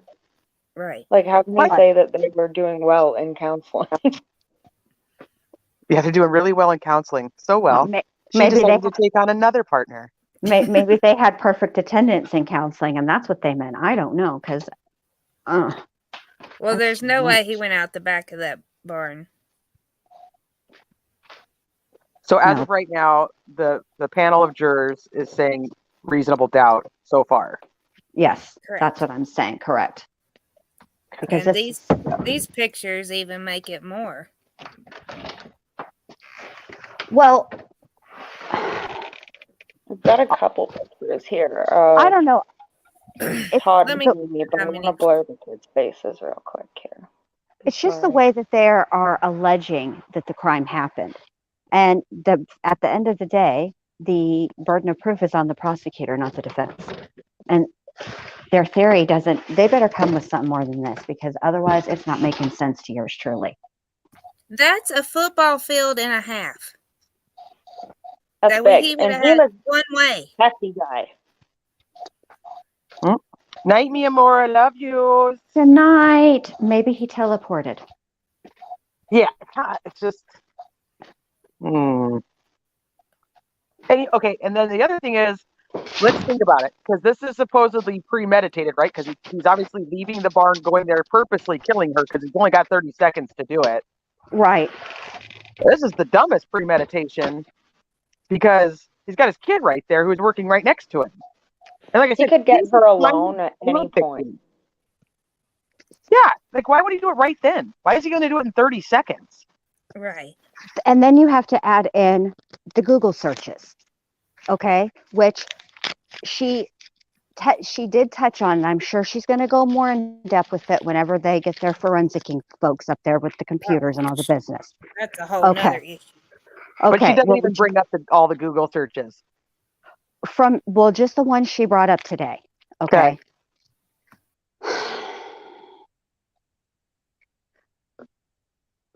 I don't understand the purpose, intent. Who would use Google to look up ancient rituals or ancient civilizations that murdered people for adultery? Well, they were Suddenly, into that kind of stuff, ancient rituals and stuff. But I mean, somebody did look it up. yeah, but if you're somebody that's into that kind of thing, right? You just, other civilizations or ancient civilizations interest you. That's one thing, okay? But that's out of curiosity looking something up. But how does that correlate? What was he going to try to do? Say that the Mayans did this back in the day? Guess what else they did? They played basketball with human heads, and we don't do that either. So there's not a defense for that. So it doesn't, well, I wasn't going to tell anybody, Mo, but if you want the cat out the bag, well, there you go. I just don't understand why he would Google that. Wouldn't it make more sense to Google things that like Chazzle Dazzle Googled? So, cleaning blood that doesn't involve bleach, that kind of thing. That makes more sense than ancient civilizations and what they did, as if that's going to justify it. We're not an ancient civilization, homeboy. Oh, I can't wait till you get to the Google history. Yeah, You're we going got to some have a good lot stuff to ahead. say. Well, I'm interested in it because if there's, this is the thing, technology only gets you so far. There's only so much that they can find and on your phone, okay? And the minute that Tristan said, and I'm not blaming him, this is just a legal perspective. The minute that he said that he knew the passcode to get into that iPad, that meant that iPad was not exclusive to Todd. Correct. And that's going to be a problem for the prosecution for this juror. Yeah, I think that's the only part that the defense actually does something about. Well, they need to, because that's their only hope. But obviously, I feel awful for Tristan, and I'm glad that the judge and the prosecutor and the defense could reach an agreement, and he didn't have to testify in person, because that would have been incredibly difficult for him. I agree. So what are we watching tomorrow? Who's next? The 911 call and 2 deputies that were first on the scene. Okay. I'm hoping the other thing that I'm missing in this. But the 911 call tomorrow is not when she does it in detail. It's just the actual 911 call. When does she go into detail on it? It's another day. There he is. Look at him. He's so heavy. Oh, yeah. Yeah. Oh. He didn't run a football field and a half. Even if he looks like a football player, he did not run a football field and a half in a minute and 40 seconds. He ain't running no 5-minute mile. You're correct. No, he's in the dark gray. So Smalls, well, I'm sure that, okay, I got 2 things. So first, let me say this one. People do look up weird stuff all the time. I look up weird stuff all the time. But I'm also, they're not trying to connect my weird ass Google searches to a murder. And that's what they're trying to connect this to. That he looked that up, and that's what led, it just doesn't make sense to me. And then we're going in the order that the trial happened. So however they testify is how we're going to present it. Unless there's just some stuff we don't have to or isn't, integral, then we might leave it out. But that's how we're going to do it because I think it's better that way. Because that's how we did with Chazzle I Dazzle. agree. Yeah, Heather, whenever they were driving towards the hospital, and then they were told to pull over. Yeah, Fraser's not until Jerry Fraser is on day 8. we're So not going to take tomorrow- 8 days. No. Yeah. Well, tomorrow No. is day 4, technically. Oh, okay. Oh, I thought it was day 5 tomorrow. How are we all? How I are don't we know. up to day 5 when I thought we were going to go in order? Well, Well, they I have think opening we're not going through statements. Oh, another no, blowout. yeah. Tomorrow's And day then Jeff and Eileen is day 2. This is day 3. On this, the way it's saved, anyways, like the way that I Well, found yeah. them. Yeah, but the way that And they the way they testified was the Fullers and Tristan all testified, I think, on the same day. I thought they did. Maybe they didn't, and I just have it wrong. And Well, that's yeah, why I was 'cause, confused. I mean, yeah, it has to be. You're right, because they couldn't just had an hour of trial. But the way it does it on this is 1, 2, 3, 4. I see. So likely what we'll do is if there's a bunch of testimony, let's say there's 3 or 4 people that are testifying and they're only 30 minutes, we'll just combine them. So it's not going to be 8 days. Because I Right. really Yeah. want to get well, there's the doctor. So after the 911 call, there is Dr. Thompson, Mhm. and he comes before the medical examiner. So it's Dr. Okay. Thompson, and then I think her name No, is and then- Terry. She Okay. is a friend of Amy, Okay. and then after that they go into the medical examiner, and then they get on to Jerry Fraser. Yeah. And then they do the cop, no? Yeah, and then they do a couple of the cops, the ones that like found the rake and all that other stuff, and Yeah, that's tomorrow. Because they pull out the rake. Wow. oh yeah, because What? they have like the ambulance driver's testimony, and then his brother testifies, and And I And then you think have they his go testimony. over. I think they go over the Googles when he's on the stand. When Todd actually is on the stand. Yeah. Oh, I totally forgot this fool testifies. Yes. Oh, I can hardly wait. That Okay. sounds super professional. I forgot this is that. totally off topic, but is anybody else following the Theodore Edgecombe trial? I tried It's to. like I a wasn't road interested. I haven't really been following it closely, but I follow another channel that like they add commentary to it. So I like to watch that part whenever I can.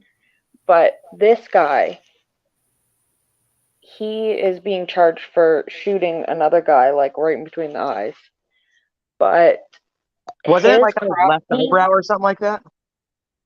Well, I don't know. They said they got him right between the eyes. Oh, okay. But he takes a stand in his own trial, and on cross-examination, I can't do it. Like, he turns into like Dulce, but on steroids. It's like, huh? What? Like, even the judge was getting so mad at him. So if you watch anything of that trial, watch that part. Because it is, oh my gosh. I was gonna watch it, but I started watching Lindsay Parton. Have you seen that, Teresa? Parton. I don't think The so. That baby. doesn't sound familiar. What was the case? She was a babysitter. She got accused of killing the kid. Oh, yes. Yes. Uh-huh. That defense lawyer, oh my God. He tears every single witness up. I mean, it was shocking after watching Chazzle Dazzle. And she's another one. As an attorney like that. As of right now, watching her trial, I'm not sure she did it either. But I think that's actually a case of that. I think that's the case that Truth and Transparency was talking about, that she was working on because she believes she's innocent. Oh, really? I didn't know that. I think so. I'm almost positive. I haven't been watching a lot of other people. I've been watching trials so much, so I'm behind on the... Trials are intriguing because you learn so much about what actually constitutes the crime and what actually gets people convicted of the crimes. I love watching trials. I tried to get Jen to do this like 2 years ago. I'm glad she does it because I love trials. Me too. There was only ever like two of us that, like, on like the little Facebook groups and stuff that ever really paid attention to like every trial, and that was all I had to talk to. And so now I'm like, I actually get to like sit here and watch them and like talk about them. Perfect. Oh, I love it. I went to visit her and I sat out in her yard smoking cigarettes, watching a trial and asking her questions. And she's like, Mo, I don't know what trial you're watching, but here's the answer. Did she leave us? Yeah. She's like, oh gosh, I'm done with these people. No, I forgot to add myself to the stream. Like a big dummy. Been here this whole time talking. I do love I love watching trials. They're fascinating to me. I like, especially when you have a really good prosecutor and a really good defense attorney, and to watch the questioning and stuff. Of course, that's interesting to me. But when they object and then they have the sidebars and that's the part I like, when they battle it out like that. Me too. That's one of my favorite parts. I just They haven't been showing those lately, and I'm wondering if it's because of COVID where they're not sequestering juries. They don't want them to go home and watch. Oh, maybe that's a good point. That's a really good point. You know who else is on that channel we got this trial from? Eileen Wuornos. My favorite. Yeah, she's my favorite too. I just watched the newest movie about her, Eileen Wuornos, American Boogie Woman. It's not it's not as accurate as Monster was, but it talks about her first marriage. And for what it was good, but it's not like, super. Oh, you'll have to send me that. I don't know if I've seen the new one. It's on the Netflixes. Oh, good. I may have seen it, but my memory. No, you couldn't have seen it because they just put it on Netflix. Oh, okay, like last week. Yeah, it's brand new. So it was done in 2021. But anyway, she's one of my favorites too, because there's so much that goes into everything. The fact that they decided that she was competent enough to stand trial, but maybe wasn't competent enough to decide whether or not she would waive her rights, her automatic appeals, because in a capital punishment or capital crime, capital punishment case, the defense, the convicted gets automatic appeals, and she wanted to stop that appeals process. So they had to have this whole trial essentially to figure out if she was competent enough to make that decision. But she was competent enough to stand trial in the first place, and that bothered me. And then and just the whole situation with her bothered me, about her life and everything like that. It just always it's a sad case for everybody involved.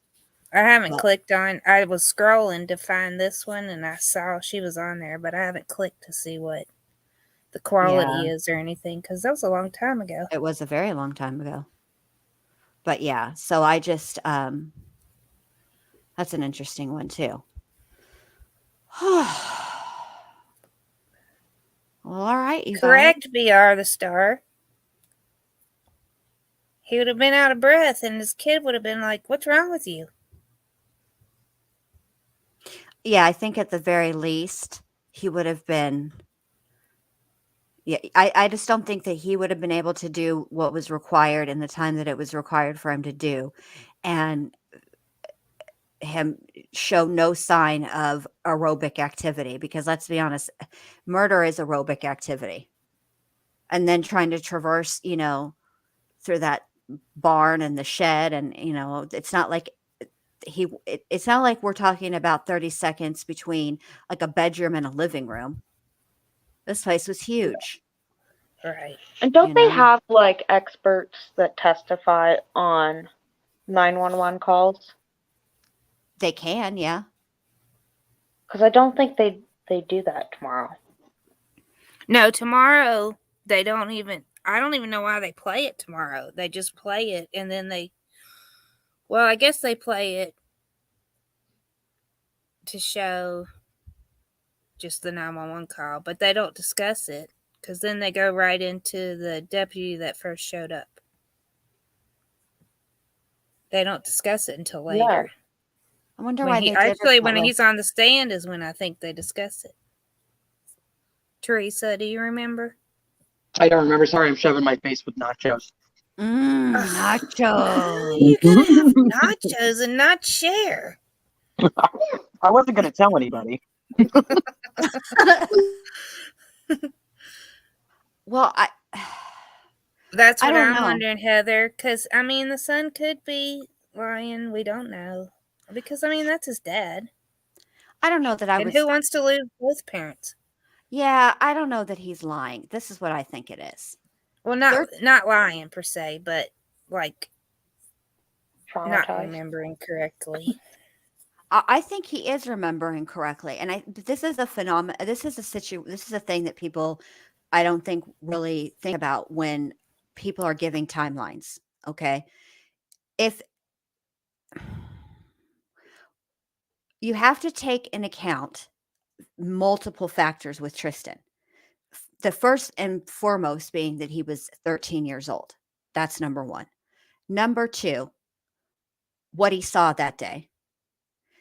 Number three, the fact that she was bleeding out on top of him. It's all very traumatizing. And agree. your brain has a wonderful way of protecting you from trauma. And one of the best ways it does that is to cause you to forget. So I would imagine that it's not, everything isn't clear to him as far as his time frame, because I think that it was a traumatic and traumatizing event for him, and then I think that a lot of the details have been blocked out. And the problem is, if they were going to use just Tristan, either side, he's actually not a good witness for either one. He didn't prove or disprove anything. Right. And I understand they had to have him there because there are parts that were important. What happened as far as the series of events that led to Amy getting help, meaning, when did the dad call 911? All that part of it, that part of the testimony was important, but the rest of it really didn't prove anything it wasn't a benefit to either side, in my opinion. It really wasn't. So I don't know if we can put I don't know. I want to hear what the medical examiner has to say. That's my favorite people to listen to, is the expert witnesses, because, I'm just glad there's a lot of people here that are watching it with us. So me too. See, opinions change as we watch. It's just so fun. It is fun. This is Yeah, I'll be curious to see how many people thought he was guilty and then think he's not guilty, or vice versa. Right. This is what I think we should do. After we hear the 911 call tomorrow and the detectives, I think at the end of that, we should put a poll and see who all thinks that he is innocent and who all thinks that he's guilty. And then when we're all done again with all of it, then we'll take another poll and see where we're all at. Because I think that'd be interesting too. I agree. So no cheating, everybody. Yeah, don't be tomorrow. Yeah, don't be getting ahead. It's like your SATs. Just if you finish before the time is up, Do not skip and go ahead to other portions of the test. Close your booklet and put your pencil down. Well, thank you guys for coming on panel tonight. Thank you, Shmita. Thank you, Mo. Thank you, Teresa. I'm so glad to have all of you guys here. Thank you to everybody in the chat. Thanks for joining memberships and the super chats. I appreciate you all. And we will see you back here tomorrow night is 8 still good for you, Teresa? Tomorrow I would be on probably about the same time, 5:30. Have to drop off gymnastics girl. Okay, so we'll do it for 8:30. Okay, that works for All me. right. That way you can come from in Perfect. the beginning. All right. I'm so glad I'm off work. Me Woo, too. woo. Woo-woo. All All right, right. awesome. I'll see you guys tomorrow. All right. Bye. All right. Thank you. Bye. Babe. Bye. Bye. Bye. Well, all right, y'all. Guess we're going to wrap it up and say good night and see you guys tomorrow. Thank you, everyone. Thanks, everyone. Good night.